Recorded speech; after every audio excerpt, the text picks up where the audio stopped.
Ladies and gentlemen, good evening. It's your boy, Tommy on the Spot with Watch Along Wrestling, and today is a very special day. Today we are going to be doing another retrospective, a live retrospective, like only we do here on Watch Along Wrestling, looking back at what it was like to be there. And this day we are going to take a look back I think it's been 17 years. I was aging us all there quite a bit. 17 years since WrestleMania 23. And while I was not there, we are lucky today to be joined by somebody who was there. Online, we have Randy Turco. Randy, how are you doing today?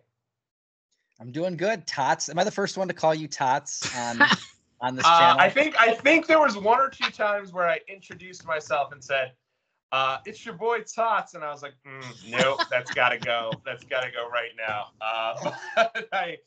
Yes, it is great to have you here. So excited to hear about your live experience at this show, WrestleMania 23. But not only are we joined by Randy, we are also joined by Alex Doriot of the Talking Taker podcast. Alex, how are you doing today? I'm doing great, man. As I told you over text, I feel like I'm basically the ECW commentary team on this episode of your show. I don't have much to say, but I'll try to chime in the best that I can. I don't have much relevance here. I wasn't at the show, but definitely did order this pay-per-view and watched it back in the day, and I was a big fan of it. So and rewatched it here to join you guys on commentary. It's always a blast to be with you guys, and I'm glad you did the ladies and gentlemen good evening intro. Because if you weren't going to do it, I was going to do it for mine. One of us needed to do it. Oh, it's an iconic WrestleMania theme. They had a string really from, I think it was WrestleMania 22. You could do WrestleMania 19, then after 19, from like WrestleMania 22 all the way up to like WrestleMania 34. They didn't miss on the WrestleMania themes. And I think this one is an all-timer. One of my favorites is that Saliva, ladies and gentlemen, with the intro package that played weeks and weeks leading up to WrestleMania 23, the ultimate hype song. And it was, it remains one of my favorites, if not the greatest WrestleMania theme to this day. Before we do dive in here, though, I just wanted to give a disclaimer. Obviously, during this show, we have a lot of controversial figures that we're going to be discussing. So wanted to just go ahead and throw that out there right away. Obviously, Vince McMahon is a major part of this show. None of us certainly condone anything that is currently going on with him. Donald Trump is a big part of this show, so we will certainly keep we'll certainly keep politics out of this as best we possibly can and focus on his involvement in this. Chris Benoit is also on this show, which I completely forgot about until I rewatched this show live. And then he came out and I was like, wow. I feel like I just forgot he was even still around in 2007. He's not around for much longer in 2007. So I think those are really the big three there. But certainly a lot to dive into. But before we even get there, Randy, let's talk about it. What made you decide to go to this show? And can you give us a little background about where you were, I guess, in your life in 2007? Yeah, it's kind of like how SummerSlam worked out for us, where we all agree to go to SummerSlam in Detroit. I've got a lot of family and friends there. That's where I lived in Michigan for most of my life until I moved to Minnesota probably 10 years ago. And so we do Cleveland, and now SummerSlam's in Cleveland. That's the big joke on us. Right. So the funny thing was with WrestleMania is they had WrestleMania X8 in Toronto, and we thought this is as close as it's ever going to get. We just need to go. And so we get tickets for Skydome, and unbelievable. We drive the 5 hours out there, and then we didn't spend the night. Like Uncle Dave, you guys all know Uncle Dave from SummerSlam. He was on the blog, but Uncle Dave and we did not spend the night. We came right back, and it was like 4 a.m. We got back to Metro Detroit and did everything we could to be at X8. No regrets, obviously. Rock, Hogan, Undertaker, Flair. What a great show. We're like, man, that was worth it. And that's as close as Mania will ever get to Michigan again. That's awesome. And then WrestleMania 23 happens.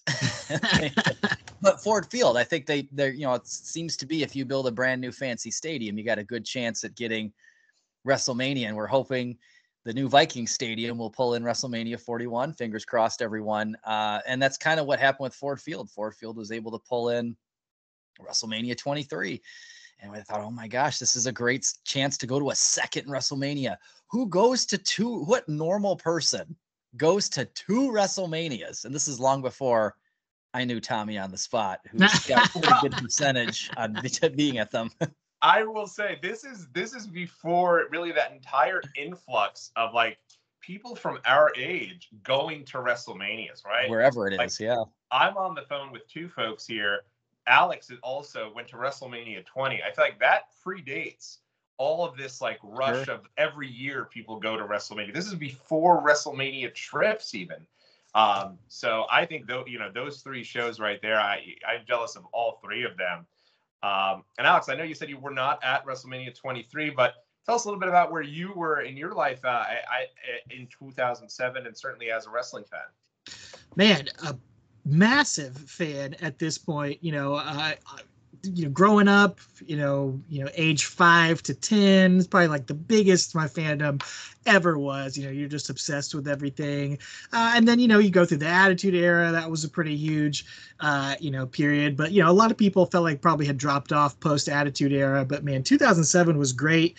I was in college at the time. And, my co-host on Talking Taker, Travis, and I, we went to college together in the same town. And this was, we had moved out. We were in apartments, and we would have Raw parties every week. And us and like 3 or 4 other guys would watch Raw every week during this time period. Not SmackDown. Couldn't care less about SmackDown too much. But SmackDown was on. It was a weird night. But Monday nights were great. It was just tradition. We would all go get some fast food or something and watch Raw. And so then WrestleMania 23 was a highlight of that. Of course, we got that, ordered the pay-per-view, had everybody together to watch it. So I have very fond memories of watching this show, and was definitely hardcore fan during this time. Yeah, no, I was as well. And I think this was really the first of like WrestleMania. The idea of going to WrestleMania was one for me that my buddies and I would plan every single year. And I really started with this show. We ended up not going. We'd always get tickets and then we'd sell them and not go because logistically it just didn't work out. But I think 23 for us, one of the things that really stuck out about it was that it was the 20th anniversary of WrestleMania 3 taking place at the Pontiac Silverdome in Pontiac, Michigan. And I think that was why I remember my buddy James saying, "Oh, we've got to go." And that Christmas 2006, he got us tickets to go to WrestleMania 23. And we ended up not being able to go. We just couldn't put it together. I think we were like just at the age where we were starting to do things that were like on our own. Like, hey, we're starting to realize, hey, if a show is in Philadelphia, we could go. We could drive to here. There's like certainly the sky's the limit, but we hadn't really started flying places yet. So unfortunately, we could not go. And that this WrestleMania for a long time eluded me. And I think going to SummerSlam last year, one of the major things I remember thinking was looking around the building and kind of remembering some of the sights and sounds of WrestleMania 23 that took place in the exact same building. So I was really excited that we got to go to that. But I also was a huge fan. Every Monday, as you said, got together with a couple of friends to watch Raw. We'd always go to Moe's, which is kind of like, I don't know if you guys have Moe's. Yes. I was going to say that, but I didn't think y'all knew what Moe's was. I didn't know what it was. And so we'd go get like cheap nachos, and then we'd eat it, and we'd always arrive back around 9 o'clock so we could watch Raw and fast forward through all the commercials and be able to kind of get through it. And we'd finish it off by like, I think it started at 9. So I guess we'd be done, try to get there around 9:30, 10 o'clock so we can kind of catch up and skip all the commercials. But huge wrestling fans at the time. And yeah, this is a really, really fun show that I'm excited to dive in here. Before we get there, what would you say kind of going into this show was some of the things you were most excited about the WWE product at the time? I mean, for me, I'm obviously, if you look behind me, I'm very biased. It was all about The Undertaker. I mean, I was a pretty good fan too. I watched weekly Raw and SmackDown, by the way. I watched both shows, but so I was a pretty good fan. But my big thing come WrestleMania season was the streak, and making sure that streak was preserved, making sure like I could do anything about it, but making sure that streak was going to live on. And so even though I know Shawn and Cena were the technical main event for me, everything was all about The Undertaker, who finally won that Royal Rumble. I've told that Royal Rumble 07 story several times about being at B-Dubs with my future wife on our first no date, and I was high-fiving everybody in the restaurant because they finally let Taker have a Royal Rumble. I was that excited. And then, so now this is the end result of that Mania, of that Rumble. We're at Mania, and I don't think we've seen streak matches before, but not streak versus title. So I wasn't overly nervous about Dave Bautista, but I was nervous because they've never done this before. So it's kind of like they don't ever like to put the belt on Taker because he kind of doesn't need it. And it was like, but they have to put the belt on him. Otherwise he loses the streak. So I had a little bit of nervosa going into this. So that was my main focus. I was almost glad that it was maybe midway through the pay-per-view, because then I could relax and watch the rest of the show. That's a good point. Alex, how about you? Yeah, I'd say I know I host Talking Taker, but back then my guy was Shawn Michaels, and growing up with Shawn Michaels. So to see him, get this spot, sort of not last minute, but it was a change of plans, which we can talk about here. It was gonna be seen at Triple H 2 allegedly, and then Triple H blows his quad out.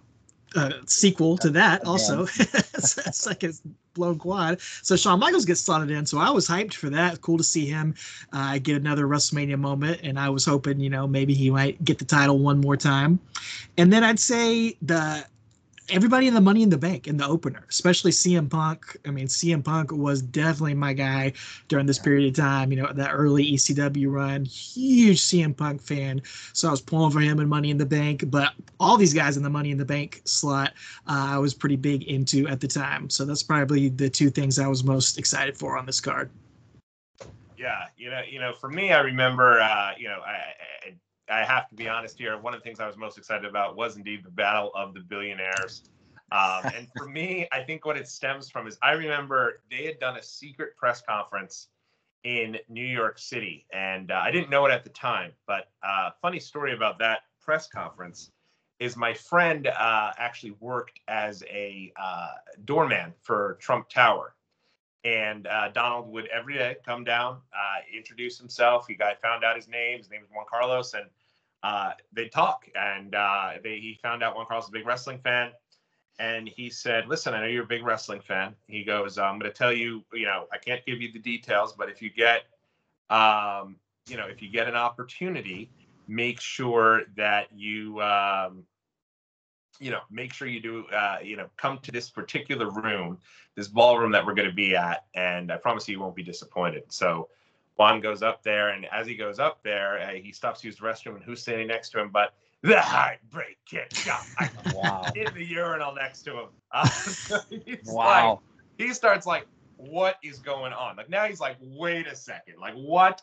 And he goes and opens the door to this ballroom, and the secret press conference that was taking place before they announced the match, the Battle of the Billionaires, was there. And I remember at the time I was just starting to kind of get into the internet wrestling community, and my first site I went to was PW Insider. It was always my site. Mike Johnson, Dave Scherer for a long period of time, and they had it. And they said exclusive spoilers for major WrestleMania match, and I was like, oh my god, do I open it up? Is it going to be bad?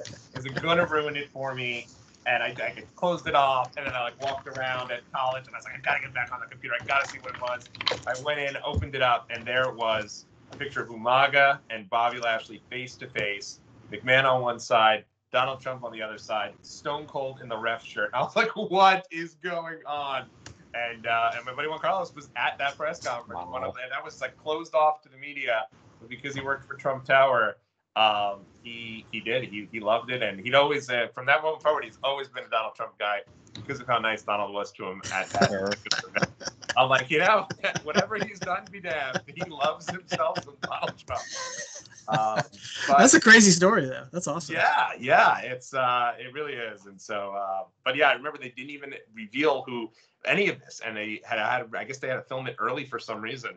And take the pictures of it. So really interesting, good stuff. And I think for me, it was also just, they kept doing all these celebrity interviews. It felt like a really big deal. Who do you want to see get shaved bald? Of course, all celebrities are like, well, Donald, because like Vince is kind of like super popular, or Jason at the time. So like many people were saying Donald, but it felt like a really big deal. So I was pumped for that one. I swore that match was going to go on last. And I absolutely hated Bobby Lashley at the time. I thought he was talentless. I thought he was getting pushed down our throats. Yes. And actually, at another press conference prior to this WrestleMania show, he gets up there and he says, IJLMD. I'm just living my dream, which is one of the worst catchphrases of all time. You don't have your IJLMD t-shirt? I wish there would be, right? So I was like, but yeah, Battle of the Billionaires for me. They did a good job, at least, in getting me excited, for that particular match. But Randy, in getting into some of your story there, was there any of the events leading up to WrestleMania that you were able to attend? No, that's the thing. I think we might have texted about it previously. That's my big bugaboo about WrestleMania. I've been to 2 of them. Now, Toronto was so far away. This one was in my backyard. And I don't remember if there was Axxess back then, but I was kind of chatting with Deanna today on the clock, and we were talking about why didn't I go to that? I don't if there was Axxess back then in Detroit. Like, that seems like something I would do. Why didn't I have no idea? I don't have any recollection of why I wouldn't go to that. I did ask Deanna. She, through our friend Michael Witkowski, who you guys met at SummerSlam. We went to his house and picked up our Undertaker buddies. He had the hookup at the Fox Theater down the road from Ford Field, and they did go together to the Condemned. Wow. Like the premiere. And so according to Deanna, Stone Cold was not there. And I said, well, what was your recollection? And, tell me your recollection so I can tell the guys. And she's like, I went to the Fox Theater with Michael, who I've known forever. He's like my brother. We watched the show. I remember thinking it was a good movie. No Stone Cold. And I'm like, boy, you're a great interview. Thanks. We'll skip having you on the show. But she was there. So she got to do that. I said, why didn't I go to that? Or why didn't I go to Axxess? She said, I have no recollection. I don't know why I didn't want to do any of that. I'm not sure why that wasn't on the table. Was there Axxess back then? So I did do some research on this, and so they brought Axxess back for this show. Axxess was around in 18 and 19. Then it went away when they did the 3 smaller venues for 2021 and 22. And then they brought Axxess back for 23 and actually started touring with Axxess around the time of WrestleMania. So they did WrestleMania 23 Axxess and WrestleMania 24 Axxess as touring Axxesses leading up to the big show. I did go to the touring Axxess for Royal Rumble 2008, which you can check out in the archives. I did a live retrospective there with my buddy Steve. I did not go to this one, though, in 2007. But I did look up some of the other things they had here over the weekend. As you mentioned, the Condemned premiere at the Fox Theater, which the clips of this are amazing because it literally looks like the crowd went to this movie ready to just be a wrestling crowd and popped for everything. Over the top laughter at the lines. And it just reminded me of when I went to go see Fighting with My Family. And in the beginning of that movie, they show the clip of Austin 3:16 says, I just whooped your ass from King of the Ring 96. And half of the crowd, like in unison, I started doing it. My wife was like, no, don't you dare. And like the whole crowd did it too. And she was like, all right, I guess that's what wrestling fans do. And this, they had like 4,000 people that went to this premiere. This was like the thing to do over this WrestleMania weekend. And if you remember, this is the first year where they started getting like the Ring of Honor show that went along with WrestleMania. It was the first time that they did that because it was, again, like the first big event. They may have done it in 2006 with Chicago, but I think this is the first one where you can get a lot of people to start going to these secondary shows because you had so many people. But the big event was this Stone Cold Condemned premiere. Did you guys? And they show Stone Cold on the video package. They show him in the theater. So I don't did Deanna leave early or? I don't know. Maybe she was in the John. I don't know. But she said that he was not there, and she was like, "Movie was okay," and I'm like, "Okay, great experience." All I remember about that is when they show the video packages, Tommy. All I remember is they interview the people afterwards that are exiting. I remember that commercial they would show on WWE TV, and that I just remember the guy was like, the Condemned was flat awesome. Like all I remember is that guy. just awful. Like they never show anyone who's like a normal person. It's always like the guy going crazy every time. Like, oh my god. But I would do that if they asked me to interview. Oh, to talk about it. I'd be such a mark about it. But 100%. I'd be like, you know what? This is the Braveheart of 2007, the greatest movie of all time, and that's the bottom line because I said so, or something ridiculous like that. And so I say this totally judging the fans that were interviewed, but I do the exact same. Absolutely, 100%. And so I want to make up for it. If we do get WrestleMania 41 in Minneapolis, I have to go to the World or Axxess or whatever we're calling it that year. You know, I have to go. Absolutely. I think that's the year to go to. I think this year they're going to be working through some of the kinks with this WWE The World. I don't think they've quite figured it out yet. I personally don't see too much of an appeal of paying $60 to go watch live podcasts, which seems like that's a major focal point of it. But I also do know a lot of people love watching live podcasts. So we should charge that. I hope people enjoy watching live podcasts. Yeah. Well, I like this is fine. In person, I just don't know. Like I've seen him. I remember a bunch of people going to like with Drew McIntyre signs when I went to Mania a couple of years ago because he was going to be on, I think it was like the Pete Rosenberg podcast live at Axxess. And I was like, really? Like, okay, you can watch it. You can listen to it later. Like, why waste, you know? Another one of the events that they did have over this weekend. And I did, Alex, did you see The Condemned? Did you guys watch the movie? I've actually never seen The Condemned. Me either. I've saw never See No Evil opening weekend in the theater. I've seen The Marine. I've seen Knucklehead, and I haven't seen The Condemned. Knucklehead, 12 Rounds, The Chaperone. Somehow I never saw The Condemned. I'm the Chaperone. Yeah. The Chaperone is tops. I don't know if anyone beats The Chaperone. It's certainly not a good movie by any means, but it is the corniest of it is like the quintessential WWE Films movie is The Chaperone. I did go opening weekend to see this movie, and my reasoning was because at the time nothing else was coming out, and there was actually hype that this movie was going to open #1 in the box office. And I remember an interview with Stone Cold, like, is that the expectation? And he was like, I sure hope so. And I remember going like, I gotta go opening weekend so we could help Stone Cold get #1. And I think he was nowhere close. Most of the films just unfortunately just bombed. It was an all right movie, but there's always something about the WWE films that just felt a step below the real films. I don't know why, but it just felt like maybe it wasn't a thing you even wanted to go do in person anymore after this one. I felt. Yeah. I think, maybe The Marine and 12 Rounds, and then they weren't even in the theaters anymore after that. Straight to video. I do have See No Evil 1 and 2 is part of my giant horror movie wall over there, so it is in there. Well, as a horror fan and a Undertaker aficionado, you've got to have See No Evil. Of course, that's just crossing too many streams. Yeah. Yeah, there was a sequel. There was a sequel maybe a few years later. I haven't seen the sequel. Wow, that's very, very cool. Another one of the events they did do over this weekend is they brought back the bacon, bagels, and biceps brunch. There's actually footage of this out there. I remember being so let down because I always have thought of this was going to be similarly to, I went as a kid every year to go eat lunch with the New York Knicks. My best friend's dad worked for Delta, and you got to go on the court with the Knicks and play.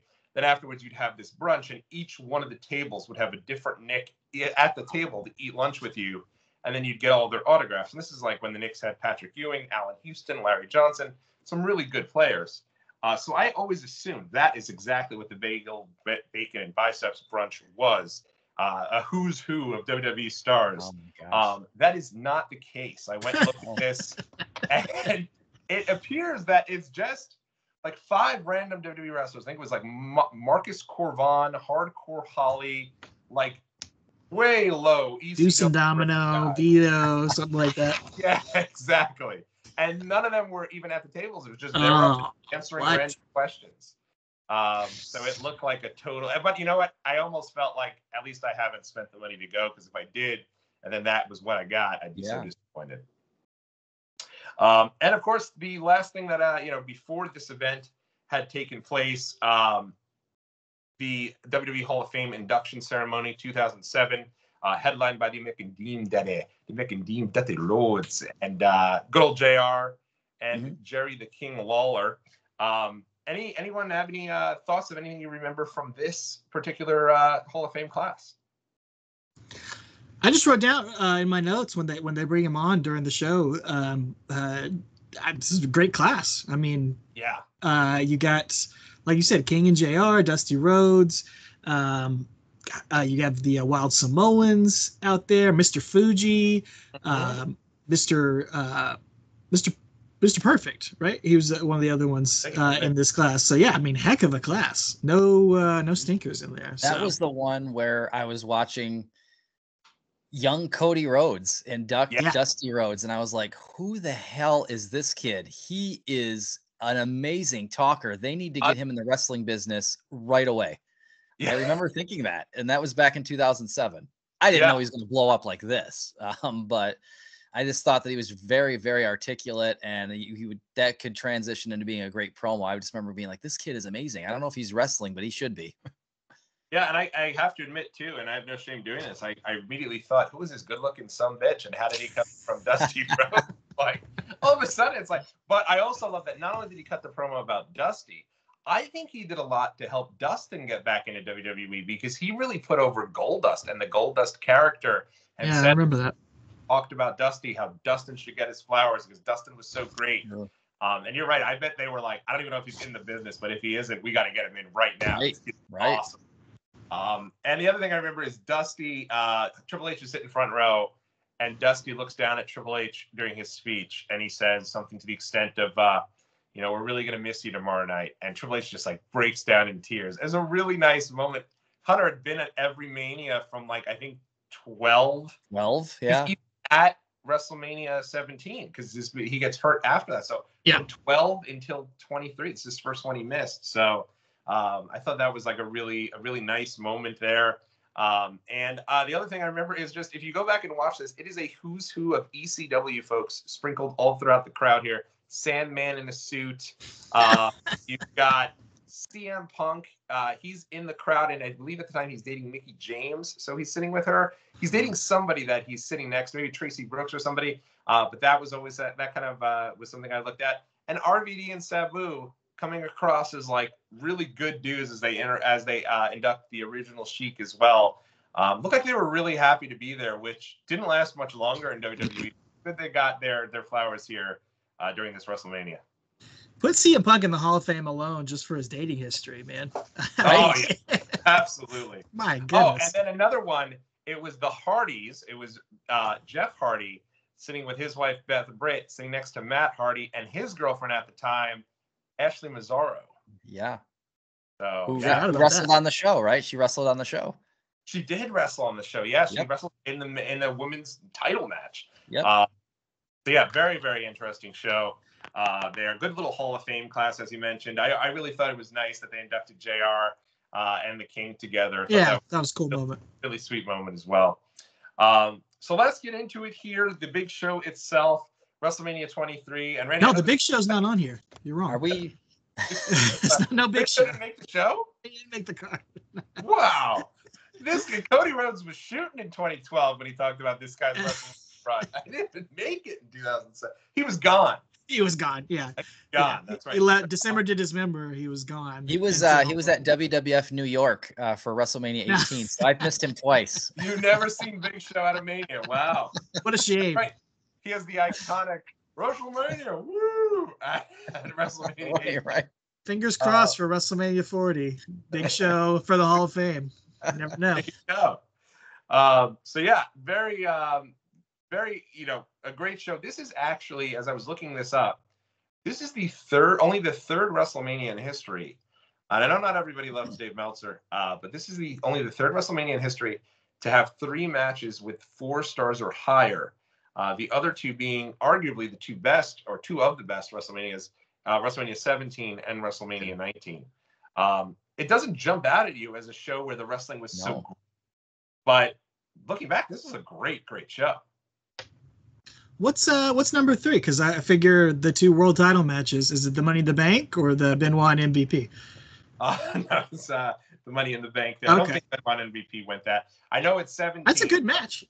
Benoit and MVP is actually a very good match. It's definitely underrated. I was also wondering if Lashley and Umaga would have gotten a higher rating and didn't. It's not a particularly great match, but I felt like with all the happenstance that was going on there. Sure. But Meltzer doesn't really. It's not what he likes. No, he doesn't like that stuff.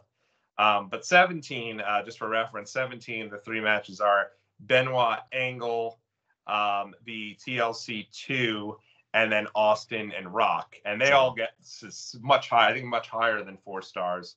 And then at 19, it is Jericho and Michaels, Angle and Brock. And then the third one escapes me. I'm not sure what the third. The Miller Lite cat fight. Oh, that was it. Yes.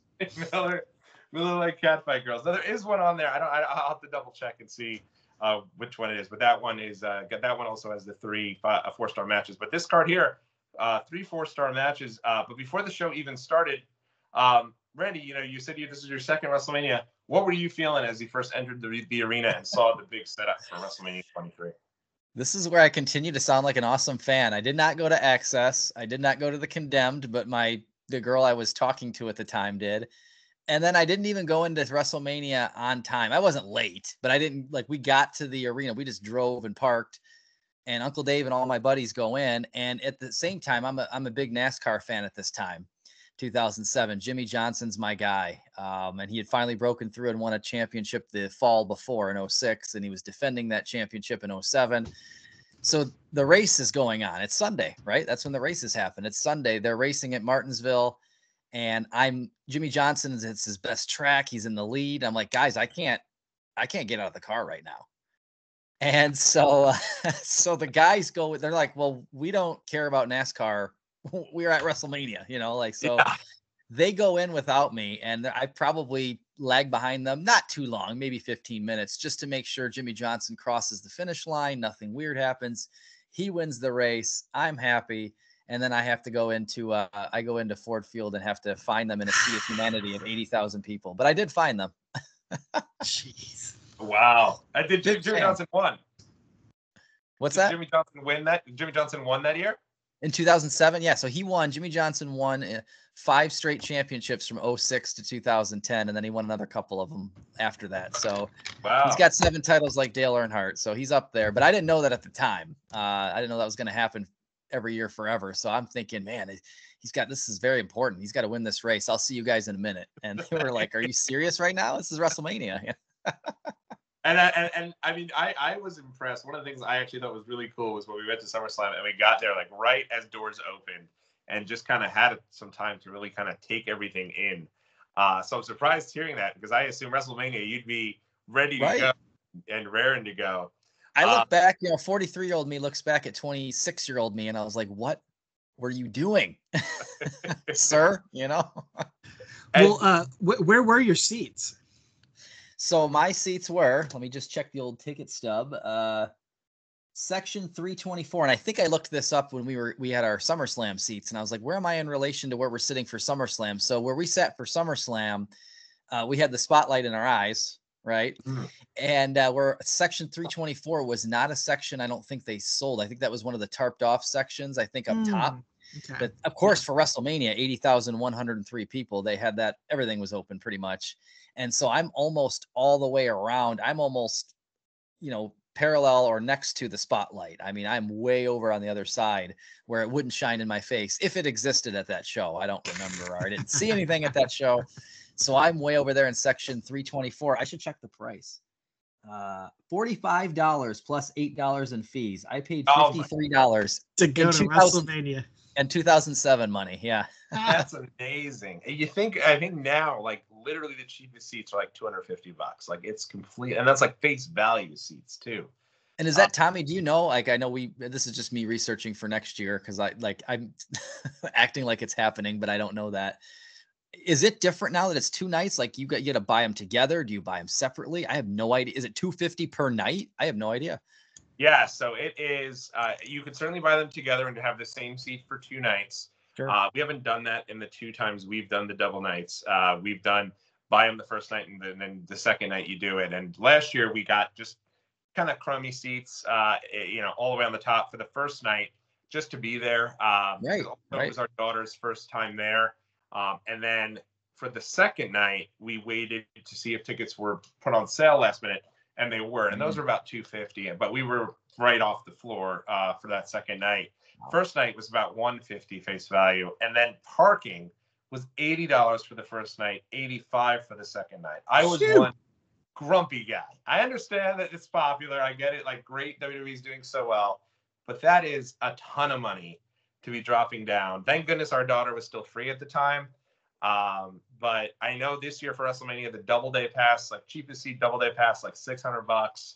Right. It definitely costs quite a bit. Thank goodness it's close, so you at least save on like hotel and travel and all that. But yeah, it's definitely quite the expense. And doing it 2 nights too is also very tiring. Right. I believe it. Yeah. It's two nights of getting, they talk, getting up and having the energy for a 4-hour show. I mean, you got to then get some sleep, get up the next day, go back and do it again. Yeah. And I do think they've done well with it in terms of the first one they did with a lot of people was 38, and they loaded up that Saturday. That Saturday is Bianca Becky, the return of Cody Rhodes, the in-ring return of Stone Cold. So at that end of that first show, you're just feeling great. You're like, this is amazing. You can't wait to get the second day. Second day, And then this year, again, Saturday, amazing show, tons of great matches. And you had the first Cody versus Roman match on that Sunday. So everyone was ready for that. So they've done well with it.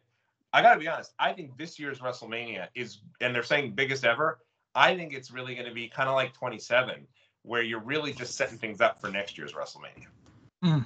Right?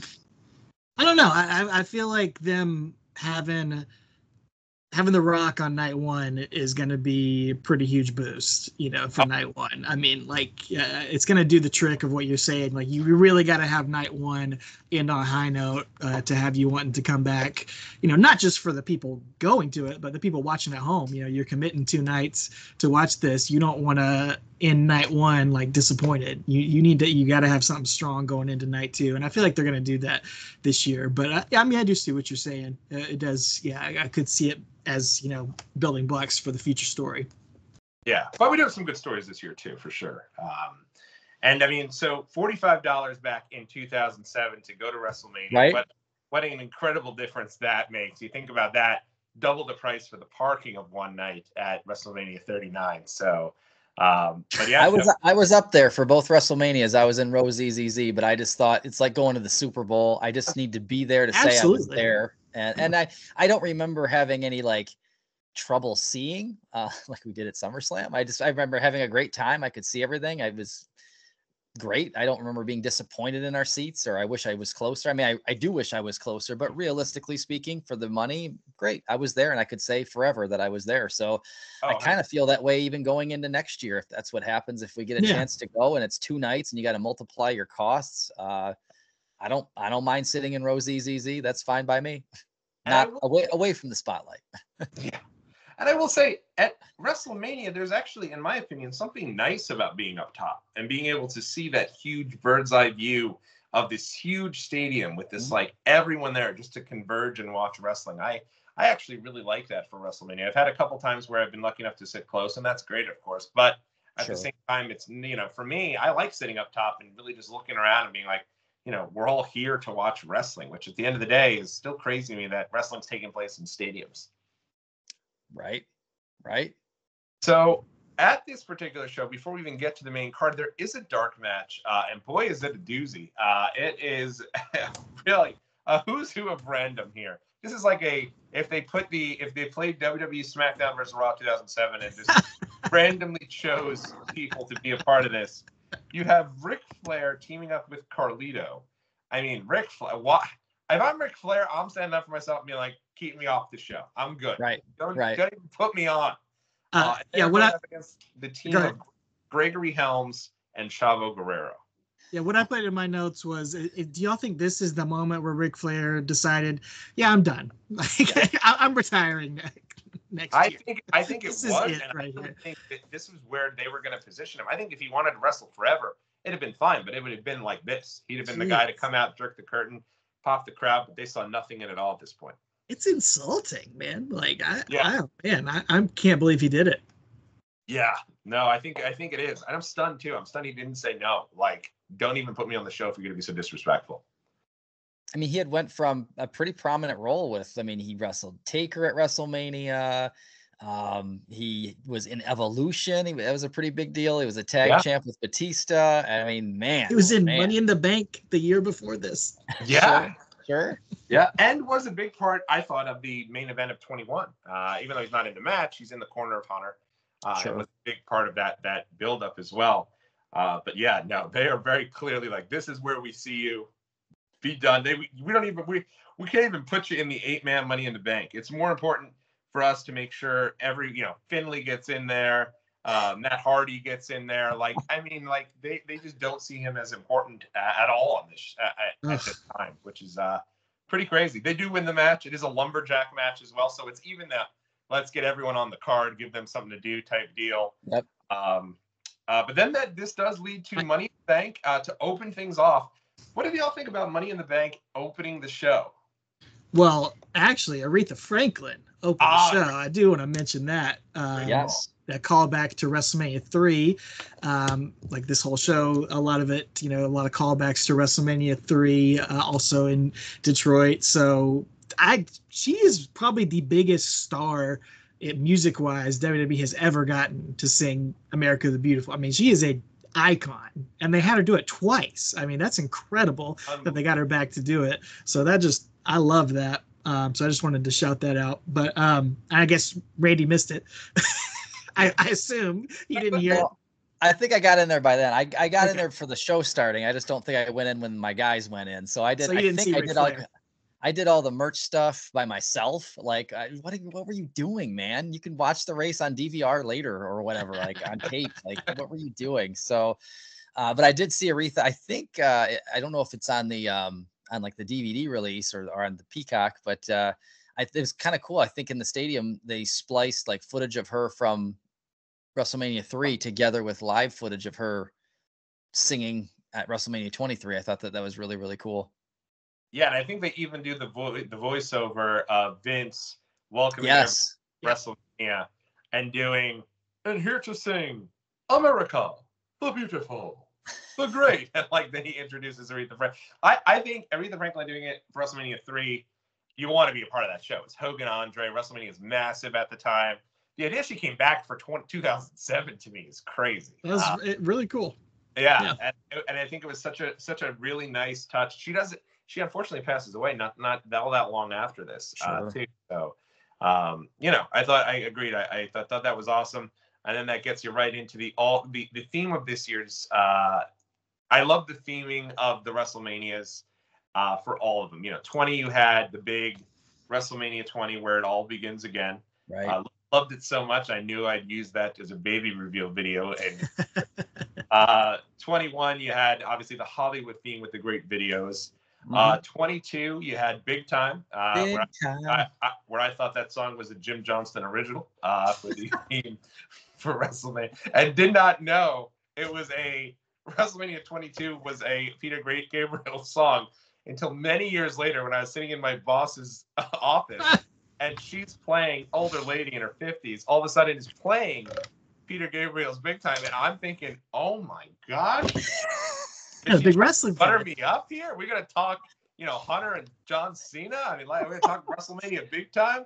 But this is like Travis wrote Hotel California, right? Take it easy. Yeah, take it easy. Yeah. That's right. Me at the right band. Las Vegas, thinking, wait a minute, is Travis White doing a solo set here on the Strip for his Take Her Easy song? And thinking, let me film this to send it to Alex because he's not going to believe that a song so similar exists. Yeah, I am terrible when it comes to music. But yeah, so then this does get to Money in the Bank. 8 names in this, just a loaded Money in the Bank. I have a major gripe with this, which I'll get to in a second. But in this particular match, hold up the card. Oh wow! It's Money in the Bank ladder match, and there's all your names. Wow. There you go. And so let's see the front of that shirt before. Wow, that is cool. And so I've often wondered, because I've told stories about how like you could be a kid in the 90s. A lot of my Denver Broncos Super Bowl shirts are double XL, And I'm like, brother, what were you thinking? Like, look at your dad. Like, you were not going to be a double XL in any universe. What were you doing? And so, and I eventually was, a lot of my shirts were L's. And then eventually I settled on medium, where I've been for forever now. And I'm like, at what point did I make the step down from L to M? And if you notice, I noticed this today. I bought a large at the merch stand at WrestleMania, the card shirt. But yet this Super Bowl type, your guy won the championship shirt that came from WWE Shop a couple months later. This isn't a medium. So the answer to the question is, I went from L to M in the spring of 2007. There you go. I just appreciate the idea that you were pre-planning to become really big and getting the double XL shirts. Optimistic. Like, once I get older, I'll probably just let myself go, and I have the double XL. I got to be able to wear this when I let myself go and I get old and fat. So I got to get a double XL, because I think that's about right. Double XL. What? Yeah, no, I got that is too funny. And it's so cool you have two shirts. I love your guy won his WrestleMania title match shirt. That is so cool. It's a great shirt. And of course, I didn't know that was going to be a thing. I might not have bought this one, so it's kind of nice. I didn't know, because I bought this one just to say I was there. I've got the Icon versus Icon WrestleMania X8 shirt too. Wow. From Toronto. So I have this is kind of like the equivalent. Yeah. The one thing I'm mad about is I didn't buy a program. And again, I'm not sure why I didn't buy a program, other than I think my best guess is by then they were doing the kind of the ones they have now, where it's like it's just like a scrapbook that you're flipping through of giant photos of the wrestlers, and then they sign them if you happen to meet them at some point. It's not like a program when we were kids going to house shows and they had the insert of the card. And my WrestleMania 18 program was one of those giant scrapbooky looking ones, but it still had the insert in there with the card. And by WrestleMania 23, I don't even think they did that. So that's my best guess. Is I saw, it's not even like they used to just at least put out WWE Magazine, but with the insert in there, and that was your program. And I must have seen it and thought, nah, this is just one of those scrapbook looking ones. I don't need that. And now I look back on it now like, man, should have bought that. And so I've been scouring on eBay, but they can be 30, 40, $50 unless you want them, all folded and wrinkly, and then they can be in the 20s. I'm like, yeah, someday. I went through a similar deal where I hated the I was there. And I have events that I've gone to, I don't have shirts from. I have nothing from WrestleMania 35 because I was all about I can't have the braggadocious I was there. I want the match card in the back. I've come around on that, and now I go back to buying the shirts, but I really regret missing the ones that I haven't. I've tried to go back, but as you say, on eBay it can be so expensive. Yeah, I got to go back and I saw the front of the WrestleMania 23 program is lenticular. Like, so as you kind of turn it, it goes from I think Cena and HBK to the Billionaires to Taker and Batista. That's cool. You got to go back and get it. Yeah. I feel like I have to. Yeah. Do you have programs to the ones you were at, Alex? Yeah, that's the only thing I have from any of the WrestleManias. I don't always get T-shirts and stuff, and I do have. I've gone back and gotten posters from all of them, but I don't even think they sold posters that I remember at the shows. But yeah, I had the programs, and they have the whole match card. Like each match gets a 2-page spread in there for all of them, and that's why I was disappointed at SummerSlam last year when we went that the program. It has the SummerSlam cover, but like you're saying, Randy, it just has a alphabetized list of all the superstars and doesn't have anything about the match card.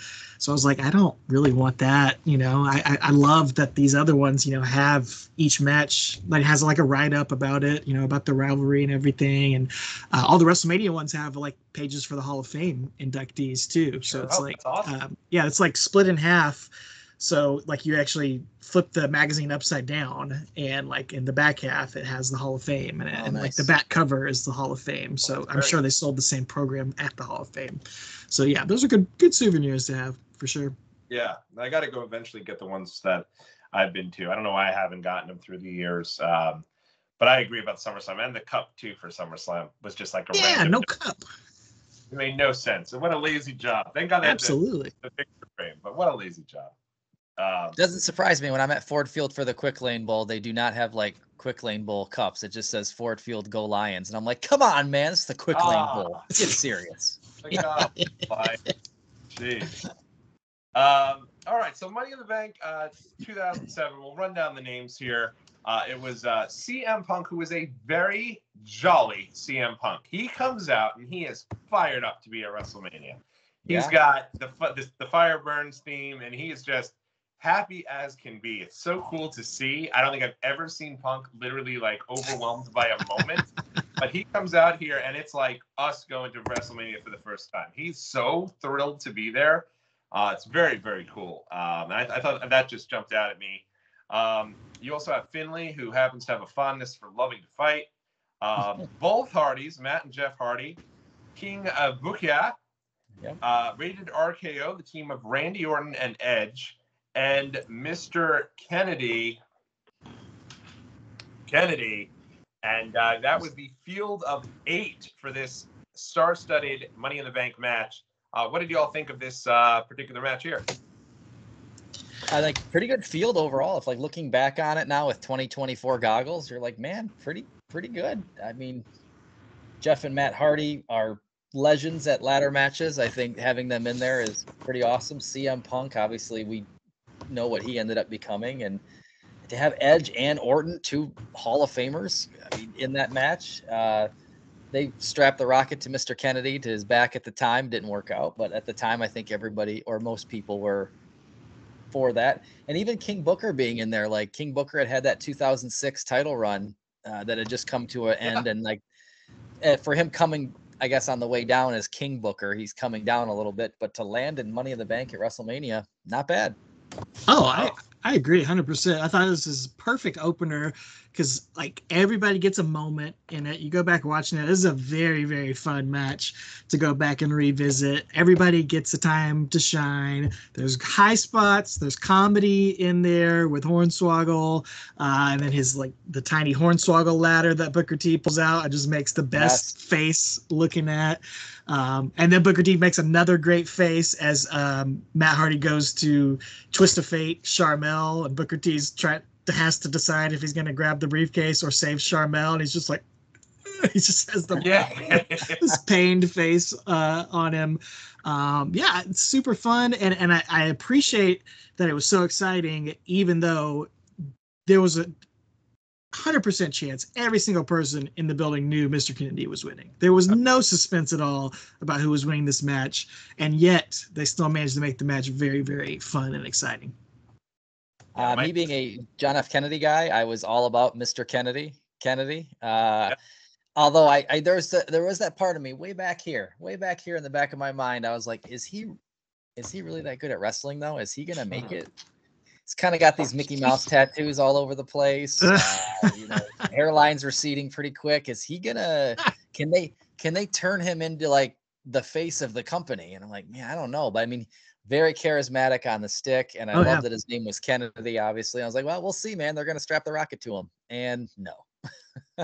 Well, it's so interesting because I think part of his shtick of why he was pushed so hard is because he really reminded me, at least at the time, of Dane Cook, the comedian who really took off around that same period. I think that had to play some sort of role in him getting his push.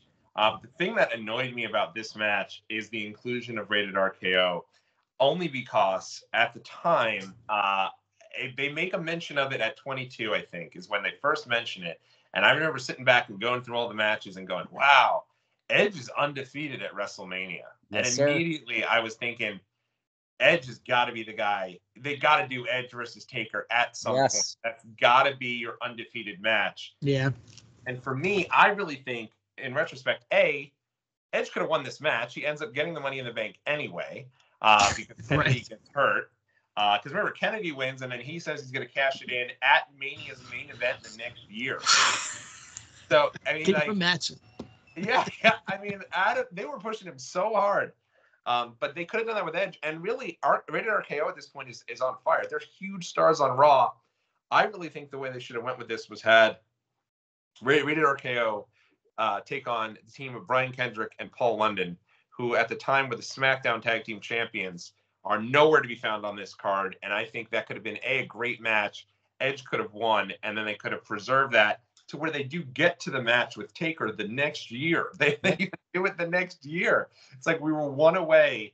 And yes, I know he's taken out of the match, and so he technically doesn't lose, I guess. But I really think they could have held off on having him lose here for his first Mania loss.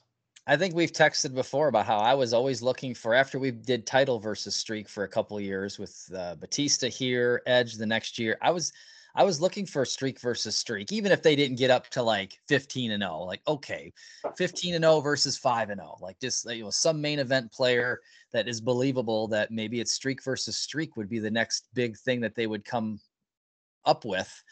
And I thought the same thing, Tommy. I thought it's going to be Edge. Edge is undefeated at WrestleMania.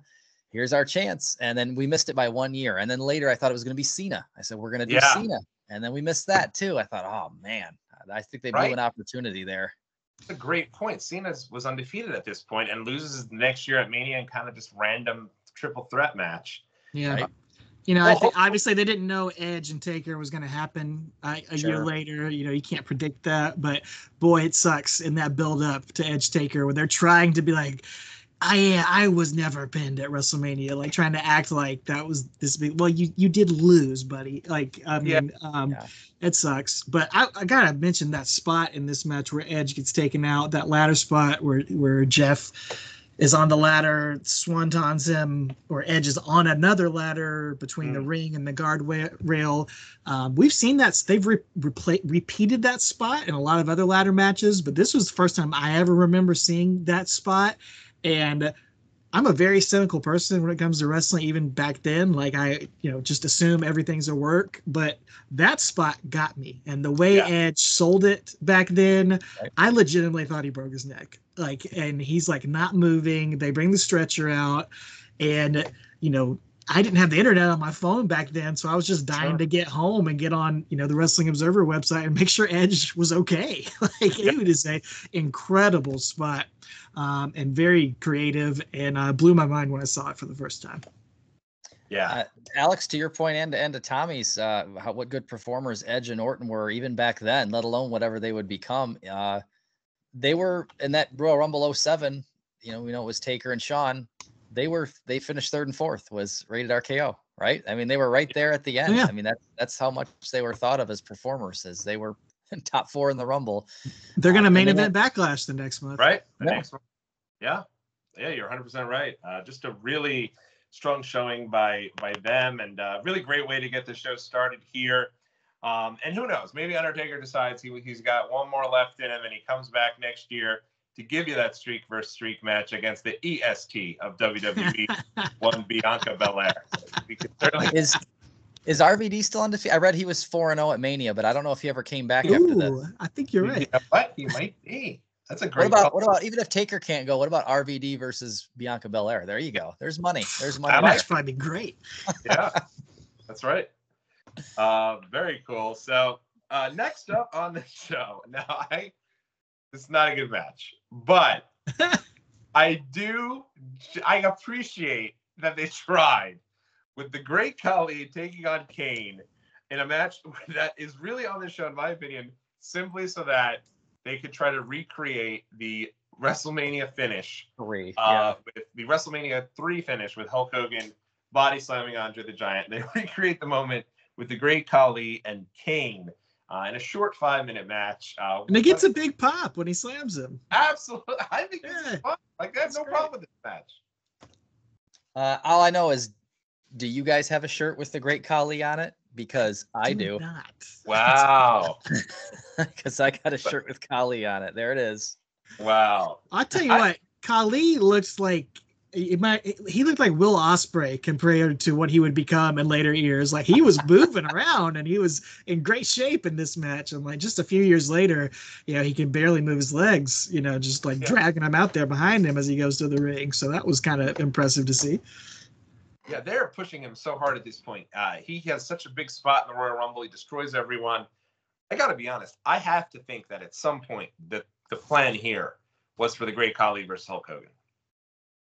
I'm sure it was talked about. Yeah.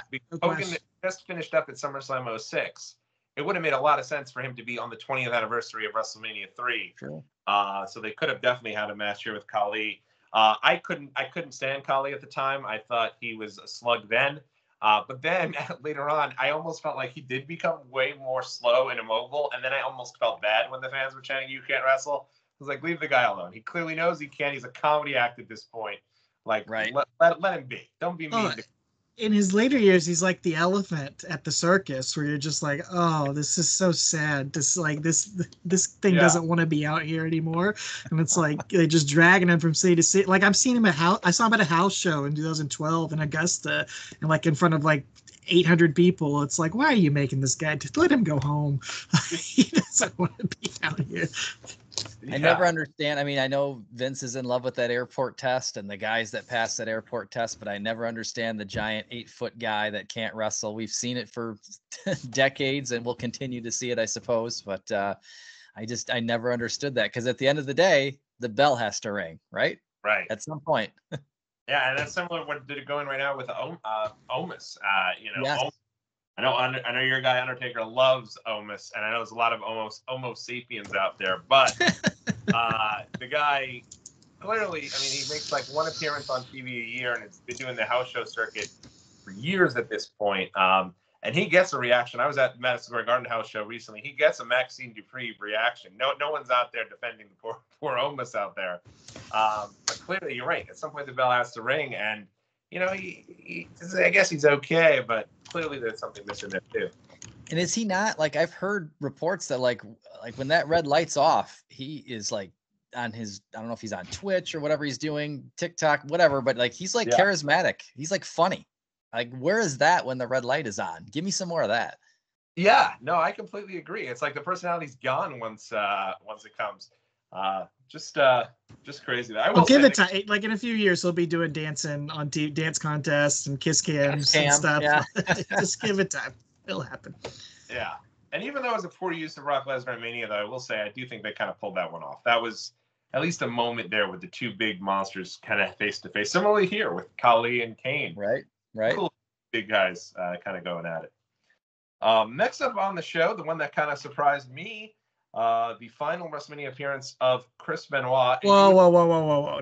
Next up on the show is Crime Time and and all the legends. Shake what your mama gave you. Right.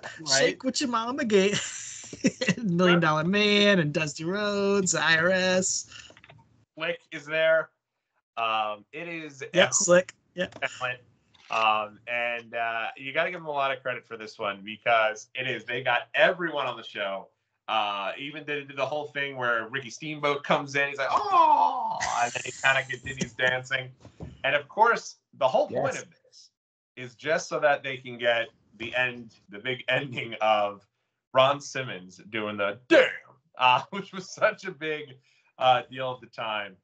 He's even in the Condemned video later on. Yep. And watching it, and he does like a very satisfied damn. Just quite nice. I gotta say, for my crew that watch wrestling every week, Ron Simmons might have been the most over thing for us every single week. Like every week, whenever they would shoehorn in the damn, our whole apartment would just like we loved it so much. So when it came on WrestleMania, like we blew the roof off the apartment. Man, in all the different contexts, it could be a surprise damn, it could be an angry damn, it could be a sad damn. I mean, what a gimmick, man. Right. He got years out of it. Like, so much money off of that. Yeah, he even had a shirt that I think just said "damn" and nothing else. Absolutely. So great shout on that one. I love Crime Time too. They ended up getting released when they did. They eventually came back, but I feel like if they didn't get released, they had to have been the tag team champions. Like the idea that they never got a run with the tag titles is crazy. Right. We didn't need such a Deuce and Domino run. Exactly. Especially when there was two sets of tag belts at the time. Like, how do they not run into at least one of those? Yeah, they were great, and certainly loved the money. Yeah. I thought that was awesome. Also awesome at the time is the presentation, at least in my opinion, of Montel Vontavious Porter, MVP. He comes out like a total star here. He's got the full cheerleader entrance. I thought this was such a great way to introduce a character, and I was a big MVP fan. And his opponent here for the United States Championship is, of course, the late Chris Benoit. What was some of your thoughts in checking out this match, which really caught me by surprise? I actually thought when MVP came out with the cheerleaders, that was his, like, I thought he had like a, there was one year the Funkasaurus had like a dance with everyone. And I thought that was it for him. But no, out came Benoit. I was like, oh, I completely forgot about that. So what was your thoughts watching this one? Yeah, I was pro Benoit at this time. You know, he was a former world champion in WCW for 9 seconds. And then he obviously had been the world heavyweight champion, WrestleMania 20. And so I was like, there's no way who is this guy? There's no way he's beating Chris Benoit. And Benoit became the first person to ever defend the U.S. title successfully at a WrestleMania. I don't know if it's been done since, to be honest with you. That's the only one I could think of is the disaster that was last year, Austin Theory and John Cena. Oh yeah, it's true. There you go. There you go. Yeah. But see, I never thought I've come around to appreciate what MVP did at the time afterwards in hindsight. But at the time, I'm like, this guy's wearing this Scuba Steve gear. He's wearing like the Neil Smith nasal strip. Like, what is this? But now looking back, I definitely appreciate it way more than I did at the time. So I was definitely pro Benoit and glad to see him win at the time. Yeah, I was not an MVP fan at all at this point either. You know, I thought it was a great gimmick idea. You know, like the entitled, sort of like a TO, you know, highest paid person in SmackDown history, all that stuff. Yeah, great idea, but I just didn't see it in the ring. Like I was like, I didn't get it.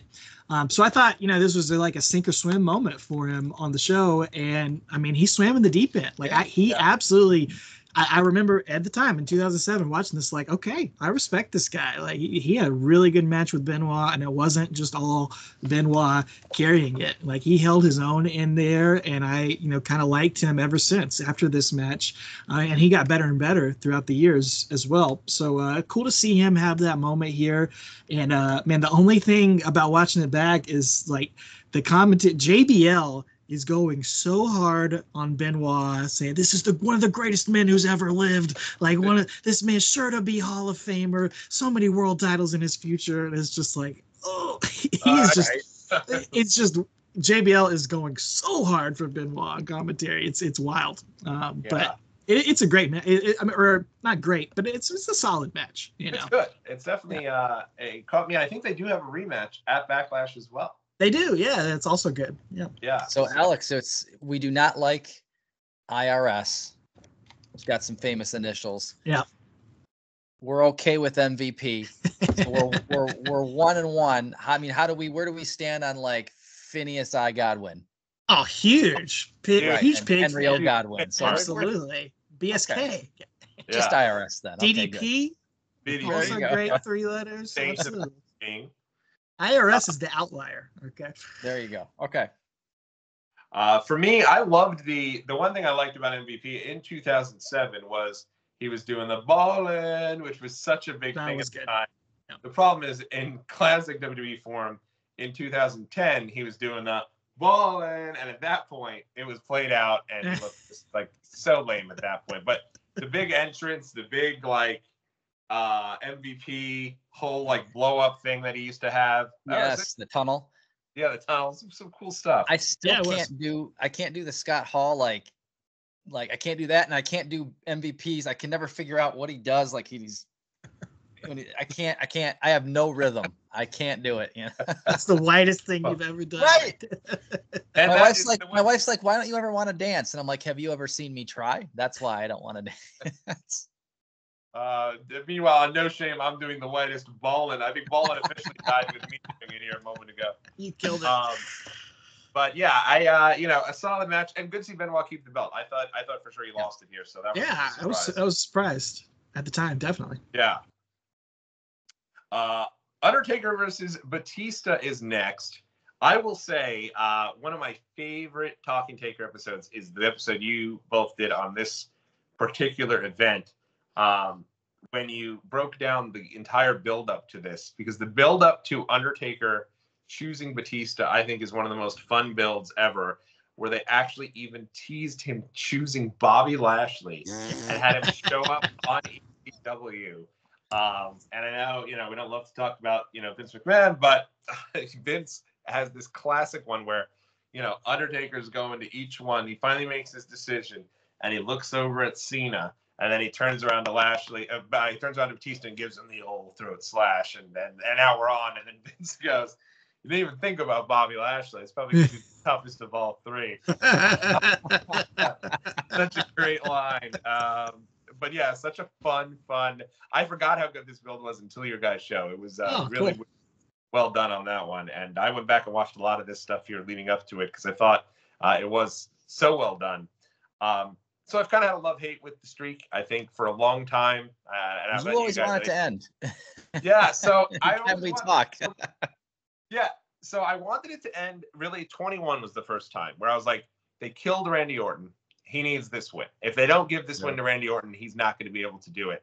And then he hits the RKO out of that choke slam, and I remember end it, done, 1, 2, and I thought, and then Taker kicked out. I was like, and then after that, I was like, all right, was not going to lose to Mark Henry. And then I absolutely could not stand Dave Bautista. I thought I just was not a fan of him. I thought he came off way too full of himself. I remember going to a SmackDown sitting like very close to the front with a huge Batista sucks sign, and he flicked his pecs at me, which I actually thought was pretty funny. But I just did not. He is somebody who I did not appreciate at all until he was gone, and I was very much fearful that he was going to be the guy to take the Undertaker's streak. And what really turned me around on Dave is this match because it's awesome, really, really well done. I mean, they're two big guys, and usually Taker's a very accomplished wrestler for a guy of his size, but like he needs a Shawn Michaels to bump around with him and dance with a little bit. Those are his best matches, and I did not see him and Dave being another 300-pounder. I was like, well, hopefully this isn't as bad as Kane and the Great Khali. Like, hopefully we can do something here. And they went out for 15 minutes and they stole the show. I think it was another case of like Taker being put on in the middle of a WrestleMania and like, okay, then we're not going to be last, but we're going to make it awful difficult for the guys going on last. And they did. I think I remember reading that Batista was backstage saying, "Beat that." Like as soon as they walked back into the Gorilla, he was, cause they were pissed that they were going on fourth or whatever it was. So what a great match. Better than I thought it was going to be with the two guys of that size. I think I remember that we all kind of knew, if you were reading your dirt sheets, you knew he wasn't choosing Cena, and you damn sure knew he wasn't choosing Bobby Lashley. So we were all connecting the dots, and I was excited that it was a new combination that we had never seen before. So I was excited for that, and I was pretty confident he was going to win, but anything can happen in the World Wrestling Federation, pal. And when they put that streak versus the title, I was like, man, they don't like giving Taker the strap ever, and they have to, otherwise he loses the streak. So I was a little nervous. There was a little bit of pee going on, a little bit. Yeah, they showed the AT&T fan poll before the match, and 82% of people expected Undertaker to win. But I don't remember it being like that much of a foregone conclusion. Like I thought Batista, I remember thinking he had a chance because I mean him and Cena were the next generation, were the new guys, and I could have totally seen Batista being the guy to break the streak. And I was a Batista fan. Like I'm surprised you weren't, Tommy, but I just thought his build up, his rise was so natural. Like Randy Orton was shoved down our throats, and meanwhile Batista's just there in the background, kind of getting popular, and like it felt so organic for him, even more than Cena to me. And so that's why I always dug about him. He's not usually the type of wrestler that I'm drawn to, but he just has just this natural charisma to him. And I felt like this moment was him also kind of sink or swim. Like he'd won at Mania 21, missed Mania 22, but this was him like establishing, is he a fluke or is he going to be a guy who can main event for the next few years? And I mean, both guys brought it. Like both guys had something to prove, had a chip on their shoulder. And like you said, Randy, like, it's been told before, they were insulted to not be in the main event. They expected to be the main event. And so they had something to prove and went out there. Yeah, exactly. He was the Rumble winner. They had a better story than Cena and Shawn Michaels had. So I feel like they felt like they should have been the main event. And they went out and they laid it all out there. So this is awesome. Really the first of Taker's like great WrestleMania matches that he's going to go on and have this series up. So really kind of established a new legacy for Undertaker too. To make the I strong. think you guys talked about it on your show, Alex. I think you talked about like if Taker would have walked away with all those injuries after WrestleMania 15, missed 16, if he decided to hang it up like he was allegedly contemplating doing, like think of all the matches at WrestleMania, throw all the other pay-per-views out, even just WrestleMania, we would have never seen the Triple H matches starting with 17, HBK twice, this match. I mean, like he had a lot in the tank. Yeah, no, it's crazy. And for me, I will say I loved the build to Batista. I do know, I was like, what was it that really turned me off about Dave? And I do remember what it was. It was the rumors and that were later confirmed about him and Melina, and him big leaguing the SmackDown locker room and all that stuff while she was with John Morrison. I don't know why I was fighting John Morrison's battles. What's he ever done for me? Right. But at the end of the day, the moral police that I am was not going to stand for any of it. But that's fair. Well, I thought it might have been his like turtlenecks he was wearing during the build up to this, and that his belly button ring, boy band sunglasses, like his fashion choices. What maybe. was he doing? One of the things I'll tell a personal story about Dave. So my dad was a huge fan of the big guy. Loved Undertaker. That's his favorite. UT is always what he referred to him as. Nice. He loved all the big guys. He'd give them a pass if they weren't any good in the ring. He was like Vince McMahon. I should never say my dad was like Vince McMahon. I'm going to go for his grave right now. But he loved all the bigger guys. And so for him, Dave was the last guy. I remember him being like, if Dave Batista's on the show, we're going to order this pay-per-view. And I remember being like, I don't want to see Batista and Undertaker, and him being really amped for it. And halfway through the match, it's almost like he at home when the match ended was doing like, how about that? Follow that. Let's see John Cena follow that match. So it's cool to see that, he was, right about Batista, which Batista did have obviously a long-standing run and, some really good matches, certainly through the rest of his career. And I really do think it does kick off with this series of matches with Undertaker after the initial run where he goes with Hunter, because he does have great matches with him in 05. My personal Dave Batista story is real quick sidebar. I was at Over the Limit 2010, which was also at the Joe in Detroit, and it was him. We'll have to do a perspective on that one, man. Right. Such a great show. But it was Cena and Batista, and that's the one where Batista ultimately gets FU'd off like the top of a car, if you remember that match. Oh, wow. The I Quit one? Is that what it is? I might have been. I think it was, yeah. And I think the next day he was in the wheelchair on Raw and was like, give me what I want or I quit. But so they were going through fighting through the arena, obviously, and the build up to eventually get to the stage to get to the car spot. And I'm there with Michael Witkowski of SummerSlam fame. And we're sitting in kind of like the front row of the second level. And they're just by happenstance, they're working their way. Like they're getting close. They're getting really, here they come. Oh, I think they're coming down our aisle. And I just remember, so you do like, what do you do when they like trounce through your row on the way to the stage? You touch their back, of course, right? That's what you do. But these guys were sweaty. They're wrestling for 25 minutes, and then they're rolling around a dirty arena floor. So I remember we were both kind of like, all right, Dave. And then he goes by, and then we look at our hands, and it's like got all this sweaty dirt on there. And we're like, Dave Batista's back is dirty.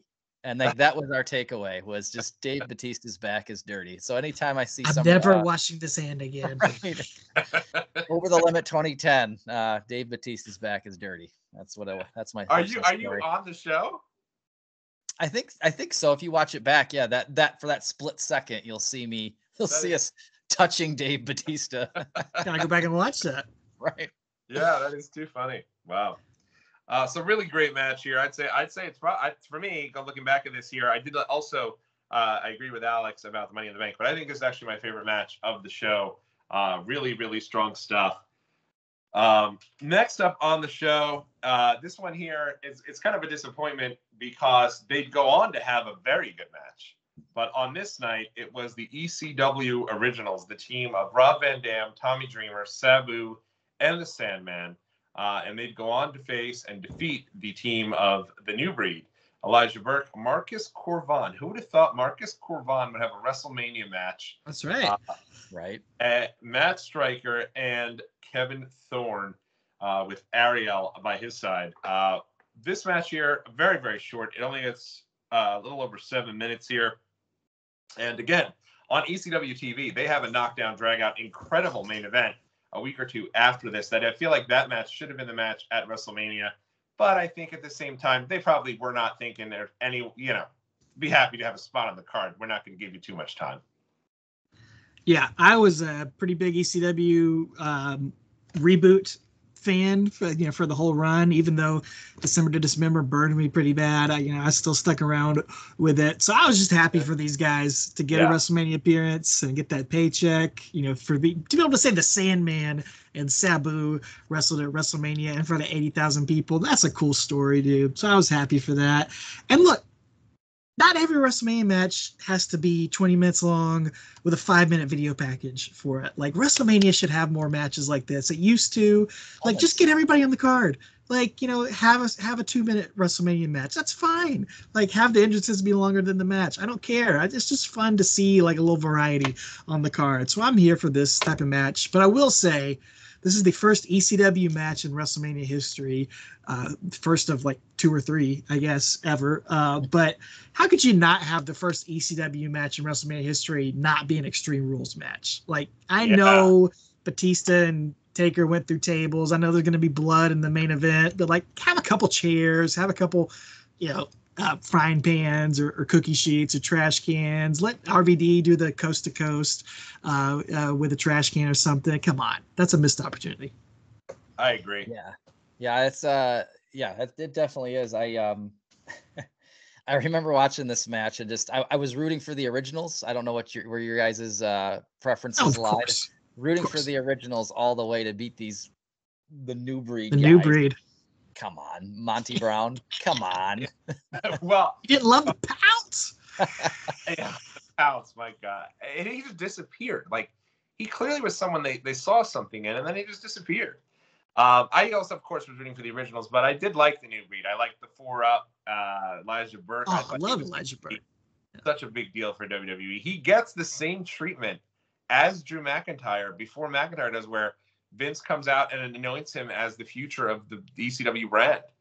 And I also like Matt Stryker. Obviously was a teacher at my local high school the year after I graduated. So he was a teacher when Steve went to the high school.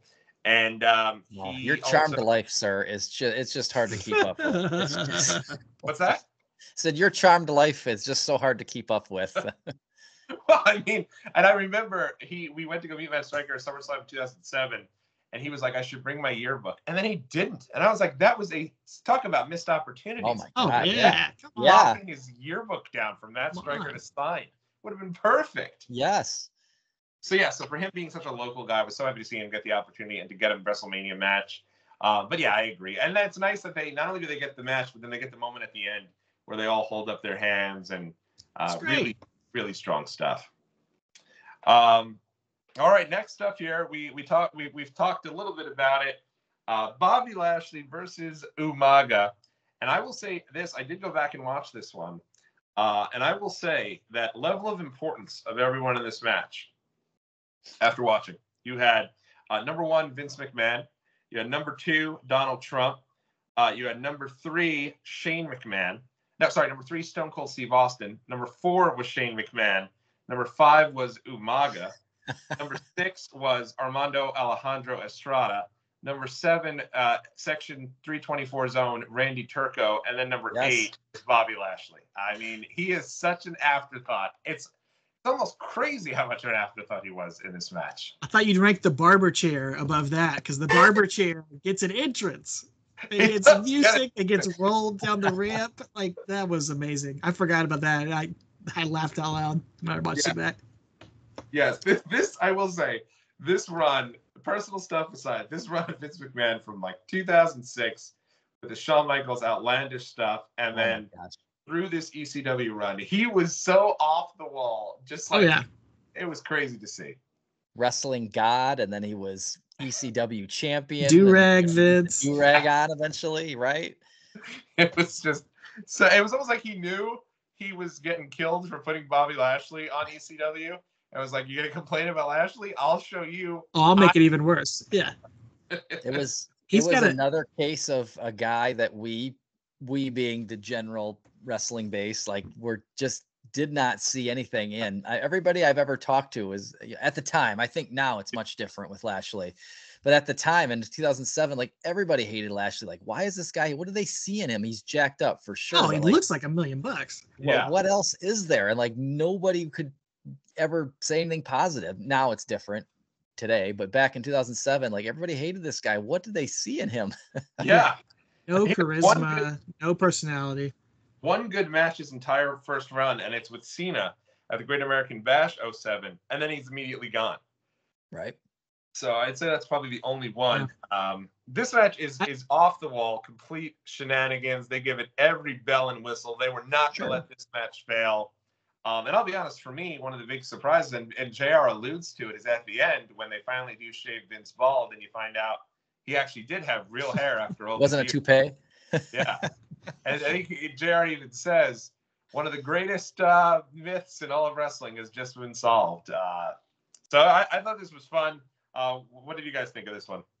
I agree with what Alex said. You've even talking about like the ECW match. Like, some matches just need to be moments. They don't have to be Dave Meltzer 5.0 stars at the Tokyo Dome. I mean, sometimes that is good to have in your pay-per-view card, but just to have some moments where maybe it's not really about the wrestling, but it's about the events. And remember that time Vince got his head shaved at WrestleMania? Everybody remember. Yes, I do remember that. And I do remember the shaving cream being way overwhelming, and it ended up taking Vince's tie, and it ended up all up here. Like, his tie is like flipped up into the shaving cream onto his head as they're shaving his head. I remember that, but what a moment. And that's something that you won't ever forget, Yeah.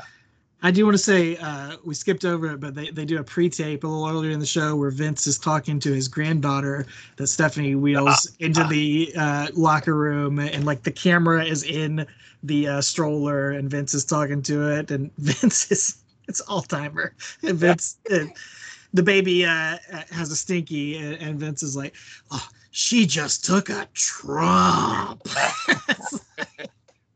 Yeah, there's what a moment. I even think the pre-tape with Trump, where he just blows off the boogeyman. Yeah, he no-sold the boogeyman. Yeah, and little boogeyman. Yeah, that was also very, very fun. He was almost like annoyed by him. Yeah, that was great. I loved it. Yeah, very, very good stuff overall. It's crazy. Like, looking like historically, like 17 years later, the legacies that these two guys have gone in just the wild directions, and it's just kind of wild to watch. And it's a spectacle. It does everything it's supposed to do. Seeing Vince get his head shaved was an incredible moment. Like, you would never ever thought you'd see something like that, and he doesn't get a buzz cut. He doesn't get it cut short. I mean, he is bald, and so he fully commits to it. And there's something, hair versus hair matches, like, when they're done right, they deliver, man. That's just something fun for the audience to see, is to see a bad guy get his head shaved. That is just, it's a real stakes to a match, and sometimes they cop out on it, but when they do it well, it works. And to have Trump, who was, The Apprentice was like one of the biggest shows on TV at the time. And Trump had been a mainstream star for, all through the 80s, into the 90s, into this. So he's a huge, back then, he was a joke, but he was a star. He was a tabloid star, and, had one of the biggest TV shows ever. So this was a big deal. And I don't know what the record is. I think this got the most pay-per-view buys ever up to that point, or maybe it drew the biggest gate or something like that. And it's because of this match. It's a huge part of it. So you have to give it credit for that. Vince always, Bruce Pritchard talks about on his show that Vince always thought that hair matches were bogus because, like you said, Alex, SummerSlam 98, Jeff Jarrett, you just got a haircut. It went from he didn't get it. He should be shaved, you know? Absolutely. And so that was his thing. So you see like Kurt Angle and Edge. Angle got his head shaved for real. And so you just knew. Molly Holly. Right. Vince going into his, you just know that Vince was going to get his head shaved for real. And man, he committed to it. But man, oh man, if you could take a 2000 time machine, tell your 2007 self, Mr. McMahon will be canceled. Umaga won't even be with us anymore. Donald Trump will be president eventually. And number 2 as the president too. What? I would like what? Get out of here. Whatever side of Trump's politics you're on out there, seeing him in this role is absolutely hilarious. Like it's either, if you hate him, it's hilarious to see how goofy he is. If you love him, it's hilarious to see how goofy he is in this match. He's having the time of his life, man. There's no footage out there of any other president. You don't see Warren G. Harding taking a stunner. I mean, it just doesn't happen. A bottom 5 all-time stunner. One of the worst stunner cells of all time. And it's so funny because, I was at his Hall of Fame induction speech, and I will say this, he was such a good sport there. He gets booed out of the building. And at one point he introduces his daughter, is it Melania or Ivanka. And when he introduces her, the place erupts with cheers. And Donald says something like, wow, a member of the Trump family actually got a cheer. So it's actually like, who's to think what's going to come very quickly after that. But he definitely, has a role in WrestleMania history for sure. And yeah, this one, Until The Rock Comes Back in 28, is the highest grossing. Crazy. Wow. I do want to shout out one of the King's lines on commentary during the head shaving. He says, if Mr. McMahon wants to run his hands through his hair tonight, he's going to have to cut holes in his pants pockets. Oh, my God. It took me a second. But, yeah. It took me a second, and then I popped huge. It's interesting, too. Tell me I'm crazy. Vince McMahon never looks the same after this. His hair never really comes back with the same girth. He's got like a very kind of pushed back type of hair after that. He never gets it to look like this. This is his last day looking like this version of man. It was always kind of almost felt like it was combed straight back before, like Mike Ditka almost. And now after he eventually gets it back, it's like a side part, like he's a church boy. I don't know. Yeah. It is different. You're right. Yeah. He always looked old from this point on. Yeah. I know he wasn't young at this point, but something switched. Yeah. He does also go on the Today Show in New York the day after this. Yeah, I remember also that. I believe, first time they've done that. They've done that many years after WrestleMania. It's been like a tradition for them. Even flying the person who's at WrestleMania to the New York for the Today Show and flying them right back for Raw, which is always fun to see. Next up, I'm sure it's the match we all wanted to talk about here. It is, of course, Melina defending the Women's Championship against the late, great Ashley Mazzaro. It's interesting. You make a great point about the matches not necessarily needing a ton of time and just getting kind of matches on there. Mick Foley makes a great point when he's going through his WrestleMania run on his podcast. That's how WrestleMania used to be. Yeah, his matches, he didn't have great, amazing matches at every WrestleMania because that wasn't what WrestleMania always was. It was about having some of these, random tag matches to kind of get everyone on the card because they deserved a spot on the show. So I always thought that was interesting. That's a great point. Yeah, to me, not to turn this into a WWE versus AEW thing, but that's kind of how AEW feels is you got 14 matches and they're all bangers. Yeah. It's that's cool on one hand, but it's also kind of exhausting and daunting to get through. I think you need this match is here as a breather between the giant spectacle of Trump and McMahon and the main event. It's a chance for people to reset, to go to the bathroom, to get a hot dog, to bring the crowd down before you bring them up again, instead of trying to keep everybody on this level. And WWE does it too sometimes. NXT is like that.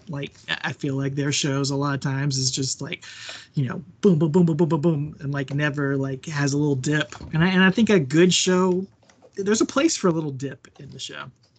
I like when they have a great match, and then the match ends, and then we have like, I miss like the backstage segment, where like The Rock is going to make the coach dance the Charleston at WrestleMania 18. And it's just funny and it means nothing. And it's just like you said, it's a chance to breathe and laugh. And then, okay, let's get back to the next match and the entrances, or somebody cutting a promo backstage before their match goes on next. And you're right. A lot of times I call it the Dave Grohl approach, where Foo Fighter concerts, he'll be 7 songs deep before he says hello, because he wants to give you the most bang for your buck. And AEW does that. I mean, it's great wrestling. It is amazing wrestling, but they don't have time for any of the BS in between. Let's go, Yeah. Yeah. My wife has said a couple times when the shows are so good live, she's told me, but you got to sacrifice something, Tom. I can't sit here and not use the restroom. I can't. Right. Right. I'm not going to drink, sorry, but it's not going to be, and that's what this match is. And it's good to get the woman on the card. Good to see Ashley here. I was always a fan of hers back in the day. I really thought she had great theme music. I disagree with that thought after watching this one. Really not agree. So I don't know what. Very politely said, yeah. Yeah. But it was also the time period where every year somebody else would be on the cover of Playboy, and whoever would get the WrestleMania match. Of course. You had Christy Hemme. You had Ashley great time to be a fan.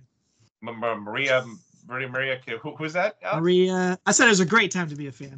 It sure was. Amen to that.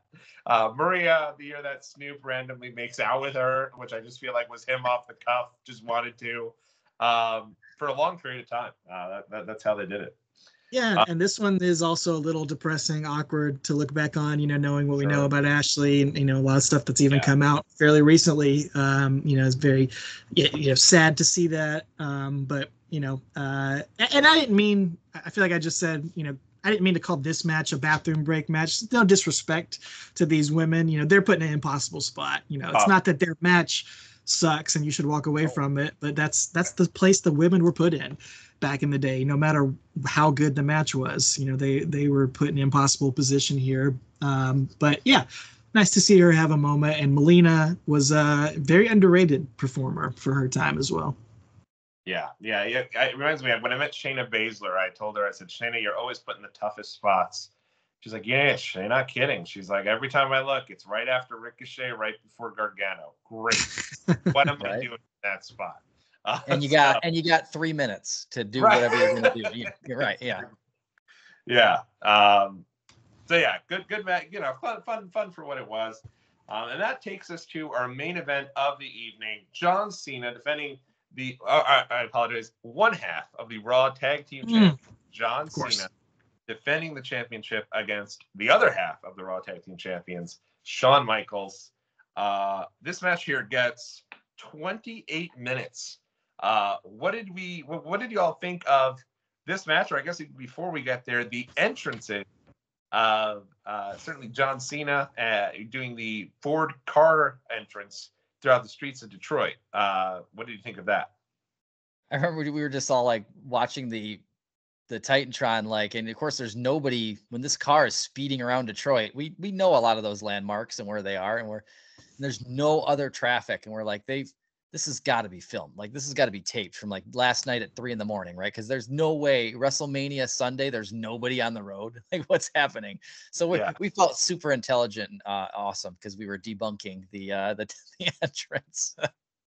Yeah, in watching this one back, the first thing I thought of was I was looking at all the places we were waiting online to get to SummerSlam. It still kind of looks the same. It was cool. I like that part of it.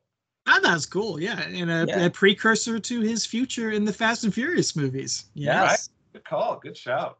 Yeah, I liked a lot of John's. And one of the things that jumped out to me was he comes out and he's super serious with his salute. I don't know when he went from super serious, ready to roll to we're all here to have a great time. Stu, what's good? I feel like I don't know when he became a caricature, because here he's ready to go. Right. And I was at this point, I think, I've always, because I'm always an Undertaker guy, and he was never like the Stone Cold Rock, Cena, Hogan. He was never that guy. So I was always kind of a little jealous of those flavors of the month, as I call them. Clearly they're the face of the company. That's why they're pushed that way. But I was always kind of jealous of it. So I was so sick of Cena at this point. Obviously, I've come to appreciate him a lot after the fact. But I was so tired of Cena. And then when he goes out with that injury, I don't want anybody to be injured, but you're like, well, that sucks. He's hurt, but man, at least we get 9 months of a break. And then maybe when he comes back, it'll be like absence makes the heart grow fonder. And then he comes back in 5 minutes. I was so mad. I was so angry. So I was definitely pro Shawn Michaels. I did not think Shawn Michaels was going to get the belt, but I was really hoping they were going to give him the nod, like Alex said, just cause. Yeah, interestingly, that they do the AT&T poll before this match too, and it's much closer. Like I want to say, I didn't write it down for some reason, but it was like 58% said Cena and 42 said Michaels, and I was like, I thought it was the opposite. Like I didn't think there was a chance HBK was winning this match. I thought it was, or maybe a 5% chance they really do something shocking. And I wanted HBK to win, but like I felt like it was not in doubt at all. Which again, I think just goes to show how great both of these performers are when the match outcome is not in any doubt at all, and yet they come out and have a banger. I know you said Taker and Batista is your favorite, and it's probably honestly I could flip a coin between these two matches. Right. I think they're both excellent world title matches. There's something to be said about when you are planning a match a year in advance, and a lot of times it works out. Rock and Cena did it twice, right? They twice challenged each other next year, and you're like, man, I hope everybody stays well. Hope everybody's still in the wrestling business at that time. And so sometimes it works out, and then you're like, and then they may do it with maybe Rock and Roman next year, who knows? And then you just, again, hope everybody stays well and hope all the moons can line up and they can get to that. But here's an example of maybe where it didn't work out is we did Triple H and Cena at big time WrestleMania 22, as we were talking about. And I think the plan was maybe to do that, run it back at 23. I don't know how early they knew that, and then it doesn't work out because Triple H has that one of his quad tears. And then it's one of those times that you book a match a year in advance, 8 months in advance, 10 months, and it doesn't work out. And you do have to go to plan B. You don't see that a lot. And then Bruce Pritchard always talks about it's your job as the promotion to give them something similar or better if possible. And man, oh man, pulling Shawn Michaels out, his Triple H's buddy in DX. They were just doing that DX revival in 2006, perfect timing.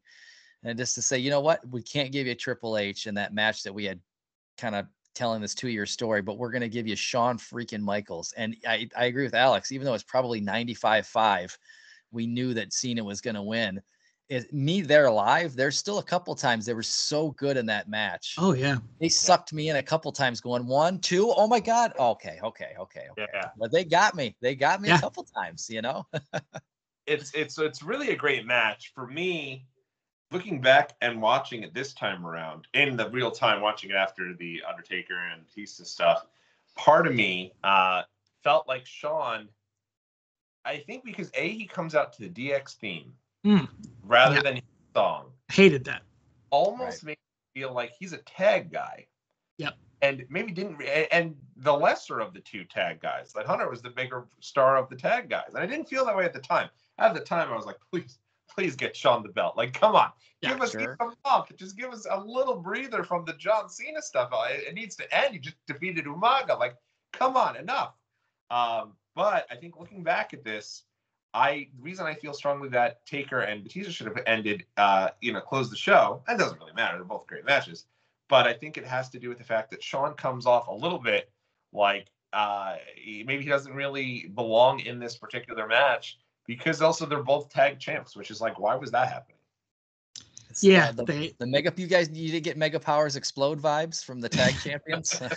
It's just like they've done it so many times with the tag titles. Like, oh, the tag team fighters who hate each other, and like, oh, yep. I think they did it like a couple years before this. Eddie Guerrero and Rey Mysterio did it a couple years before this. They do it at another Mania, I think, with Cena and somebody else. It's just like it's so played out. Like they're just, again, this wasn't the planned feud, so they're just trying to throw stuff at it to give it a little more juice. And unfortunately, it means we don't get the tag team titles on WrestleMania. Either of the tag team titles. It's like, really disappointing. But yeah, I totally get your point, Tommy. It does. That's, Shawn doesn't feel like a real contender for this belt. As great as the match is, maybe the rivalry, the juice wasn't there to really make it feel like it's one of the greatest stories ever told at WrestleMania. Yeah, after this match, Cena also gets very emotional and dedicates the win to his dad, which was kind of interesting. Cena's dad eventually would get involved in storylines, but I thought that was actually like a nice moment there for him. Do you remember leaving Randy and feeling disappointed that John won again? Yeah, I mean, of course, because that was my stance on John Cena at the time, but I knew it was coming, and I was just really thankful Taker won, and it was a great show overall. I do remember as Cena's celebrating, I'm way up in the nosebleeds. I'm up there with Statler and Waldorf, right? I'm way up in the balcony, and I just remember there was an excessive amount of confetti. Like, even for me, I'm nowhere near the ring or the floor. I mean, there is just way too much confetti to the point that inside my DVD, yes, sir, love that. And I remember there was so much confetti, I just grabbed handfuls and threw them in my pockets. Yep. And I made extra special. The silver ones were, for some reason, they were kind of rare compared to the other colors. So I made sure, get a silver one. But and there's my ticket too, by the way. Yeah, buddy. Wow, what a job. But that's why I miss DVDs, because I need somewhere to put my tickets. But that I just remember, there is way too much confetti here at Ford Field, and I feel bad for the people who have to clean up this place after we leave. They would go on. Cena and Michaels have some really good matches, including a real banger on an England episode of Monday Night Raw. Never forget it. I think I think the plan was something with Orton, and he destroys a hotel room, so they had to pull him off the cards. So they just let Michaels and Cena go for an hour, to the point that the other match that was advertised ends up just getting canceled because they went so long. And one of my favorite matches. It's so good. Probably my favorite match in Raw history, honestly. It's up there. Yeah. That and Cena and Punk from 2013 or something. Yeah. Those are a couple of great ones. Randy, what was your favorite? Obviously, Taker winning is probably your favorite match, but what was the best moment of the night that you remember being there live? Yes, Taker winning, and I got to see the Undertaker win a title right there in front of my face. I never had gotten to do that before. So obviously that moment was big. And then I think the moment at the end of the night with I'm at WrestleMania, it just kind of sinks in, even though I wasn't a Cena guy. I'm at WrestleMania. There's confetti falling all over the place. This is it. As a fan, you made it. You're at WrestleMania. It doesn't get any bigger than this. And so I was take some of that confetti home, because this is a huge moment, Who do you feel like the crowd was most there to see? Because I remember at 34, it was just Rusev Day chants, all through the arena all night long, and that and Ronda Rousey. Saw so many Ronda Rousey shirts. Really? People were there for those two. Do you remember specifically who was the most over? Seemed in the crowd that night? No, it was all Stone Cold. As we saw at SummerSlam, Detroit 316, it was all Stone Cold and John Cena. John Cena was the guy at the time. I think everybody was excited to see him wrestle, main event, retain, win, be successful. So I think everybody was definitely went home happy that night. Maybe I didn't. I did overall, but not in that match.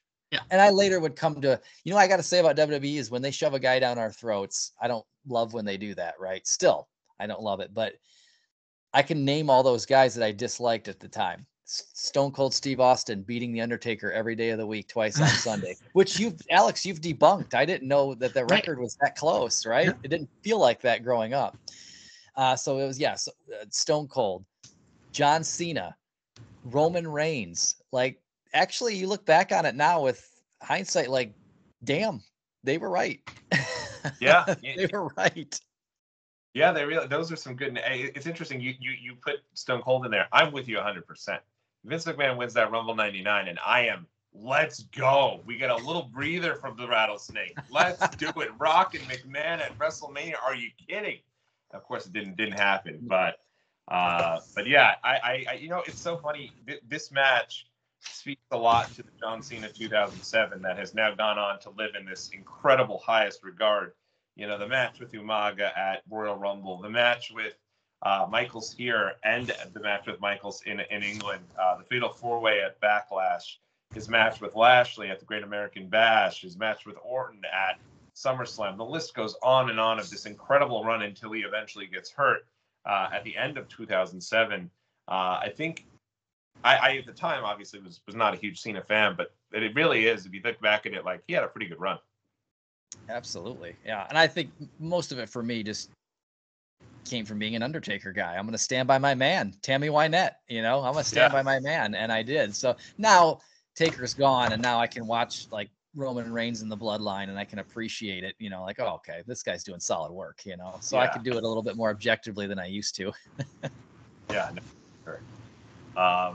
Well, before we get on out of here, and I completely love your moment there about, you know, feeling like you really made it. I remember being at WrestleMania 27. That was my first one, and Miz keeps the belt, and I didn't even care if the match was done. I didn't even care that it was about The Rock. I was like, we were just at WrestleMania, and John Cena did not win. Like, this is like Miz actually kept the belt.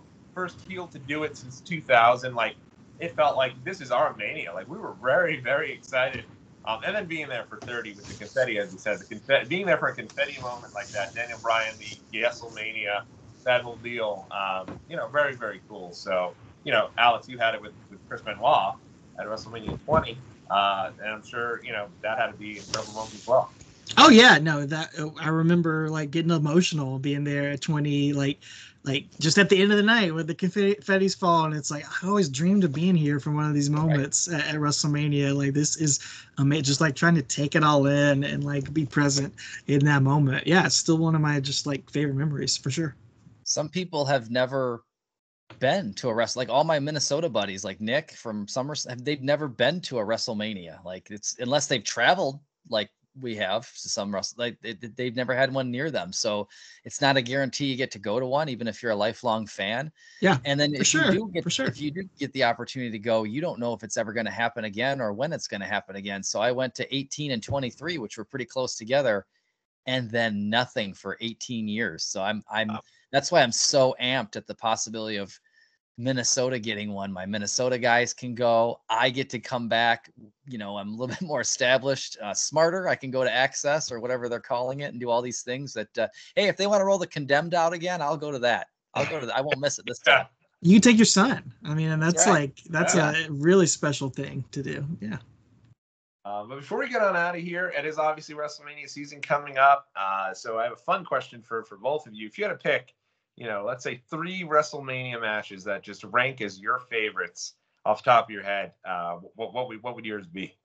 Oh gosh. Well, I got to start with Shawn and The Undertaker at WrestleMania 25. And I know if people say they're interchangeable, 25 and 26, they are both very, very, very, very good.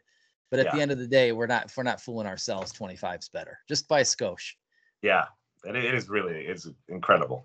That's definitely one of them. I just off the top of my head, I'll say Hogan and Warrior from Mania 6. Just a great spectacle of a match. I love Warrior and Savage from WrestleMania 7. Ooh, yeah, just one of my favorite stories ever told in the ring. And then, gosh, that's tough, man. Maybe Austin and Rock from Mania 17, or actually, I'm gonna say TLC from Mania 17. That's great. What a wild moment! Like, I've never felt like such a high, like so exhilarated watching a wrestling match. Like, the first time I saw that was just like blew my mind. So I'll say that.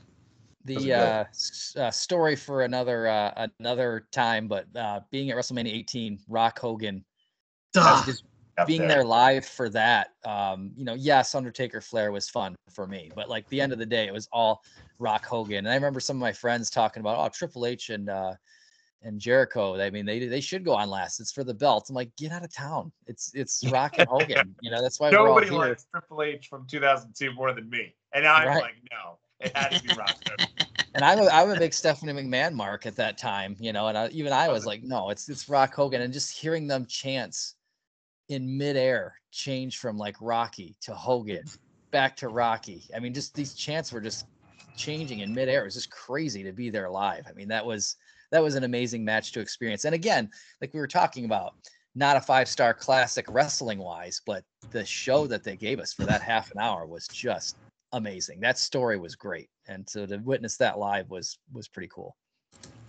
Yeah, I think that match in particular, when he kicks out, I think Rock hits the rock bottom, I think it is, and Hogan gets right up and immediately starts hulking up, or he goes for the 1-2 and Hogan does it. And the crowd is unbelievable. Like they're losing their minds over it. That's a great shout. Do you have a third one? Third one, it's just a personal one for me. Is it would be WrestleMania 21 for that's Angle and HBK, right? At WrestleMania 21. Yeah. And I love that match. I love it so much. I mean, I would hate when Sean would call himself Mr. WrestleMania, because I'm like, you've taken some L's, sir, at WrestleMania. We all know who Mr. WrestleMania is. Yeah. But I mean, that match was so good. So when I would do my little nerdy college VFed, where you kind of like write out your own show and the promos, and I would write anytime we had a big match, maybe once every year or two, I would absolutely steal that match. I would watch it and I would write it down move by move. So when I did my little paragraph summary of what happened in the main event of my show, it would absolutely be Kurt Angle and HBK. And none of my friends paid enough close attention to care, but I knew what it was. Awesome. Yeah, for me, I probably start with Brett and Owen at WrestleMania 10. Oof. Love that match. I love that Owen wins. I just couldn't believe it. And I also misunderstood the stipulation. So I was like, I thought, okay, great. Lex is definitely winning the title now. And then when he didn't, I remember going, oh my gosh, Yoko versus Owen in the main event at WrestleMania 10. Owen is winning the title tonight. And then Brett came back out and I was like, wait, what's going on? But so, yeah, that one's definitely there for me. I'd probably have to throw in, honestly, just for the sheer fun of it, main event, WrestleMania 31, Roman Reigns with Brock Lesnar versus Seth Rollins. That's good. Such a fun one that, I had thrown one that I was there with my wife. And then, I know everyone loves Taker and Shawn. My favorite Undertaker match and my favorite WrestleMania match to this day is one, ironically enough, that both of you just reviewed on Talking Taker. WrestleMania 27, the psychology, the deep selling, Triple H walking out, Undertaker actually being carried out. I just think it's so good. And I remember the next night just being ready for that. You knew it was coming back the next year. I thought it was, that's still one of my favorite matches of all time. Such a good one. Cool choice. Awesome. Well, thank you both so much for staying up late here. Yeah. I know. Can I throw in, I just had a couple fun facts for the show. Obviously, final WrestleMania for Chris Benoit. We all know that.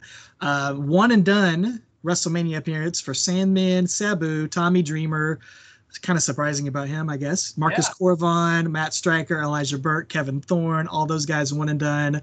Wow. One other guy on the show is a one and done WrestleMania person. Mr. Kennedy. This was it. Wow. He was never even on another WrestleMania, which I didn't even realize. And then you kind of mentioned, we've talked about it, both tag team titles not on the show. Also the Cruiserweight title not on the show. Gregory Helms is the champ. He's in the pre-show. The IC title is not defended on the show. Neither is the ECW title. So only 4 of the 9 active championships in WWE at the time are contested on WrestleMania, which goes to show you what they thought about the belts back in this era. This was the first WrestleMania to sport white ropes, though, so we had that going for us. How about that? Wow, good eyes. Would you say this WrestleMania? Where does it rank in terms of your favorite? You say top 5, top 10, top 30? Definitely top 30. I hope it's top 30. Yeah, but like you were saying earlier, you don't think of it being a great, like, I think of 17 as being like, they talk about that being the most complete WrestleMania, maybe top to bottom. And then 19, I always think I'm biased, but I think 18 is in that ballpark too. Probably not as good as 17, but it's close-ish. I mean, Rock and Hogan and all that. But yeah, 23, I don't think of 23 in that same stratosphere.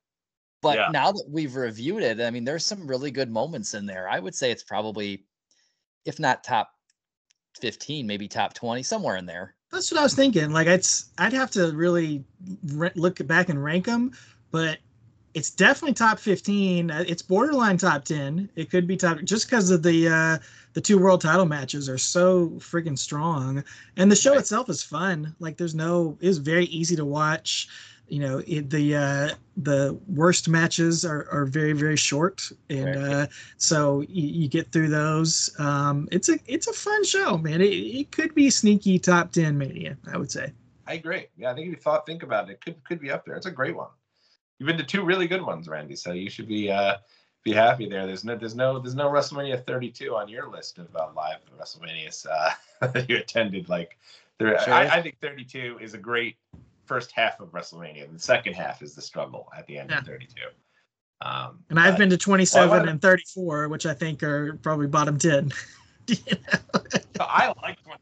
I know people hate on it. Maybe it was my first Mania. I think there's some solid stuff there, and I know I'm in the minority there. But well, I want to thank both of you for joining us here. It's been a lot of fun.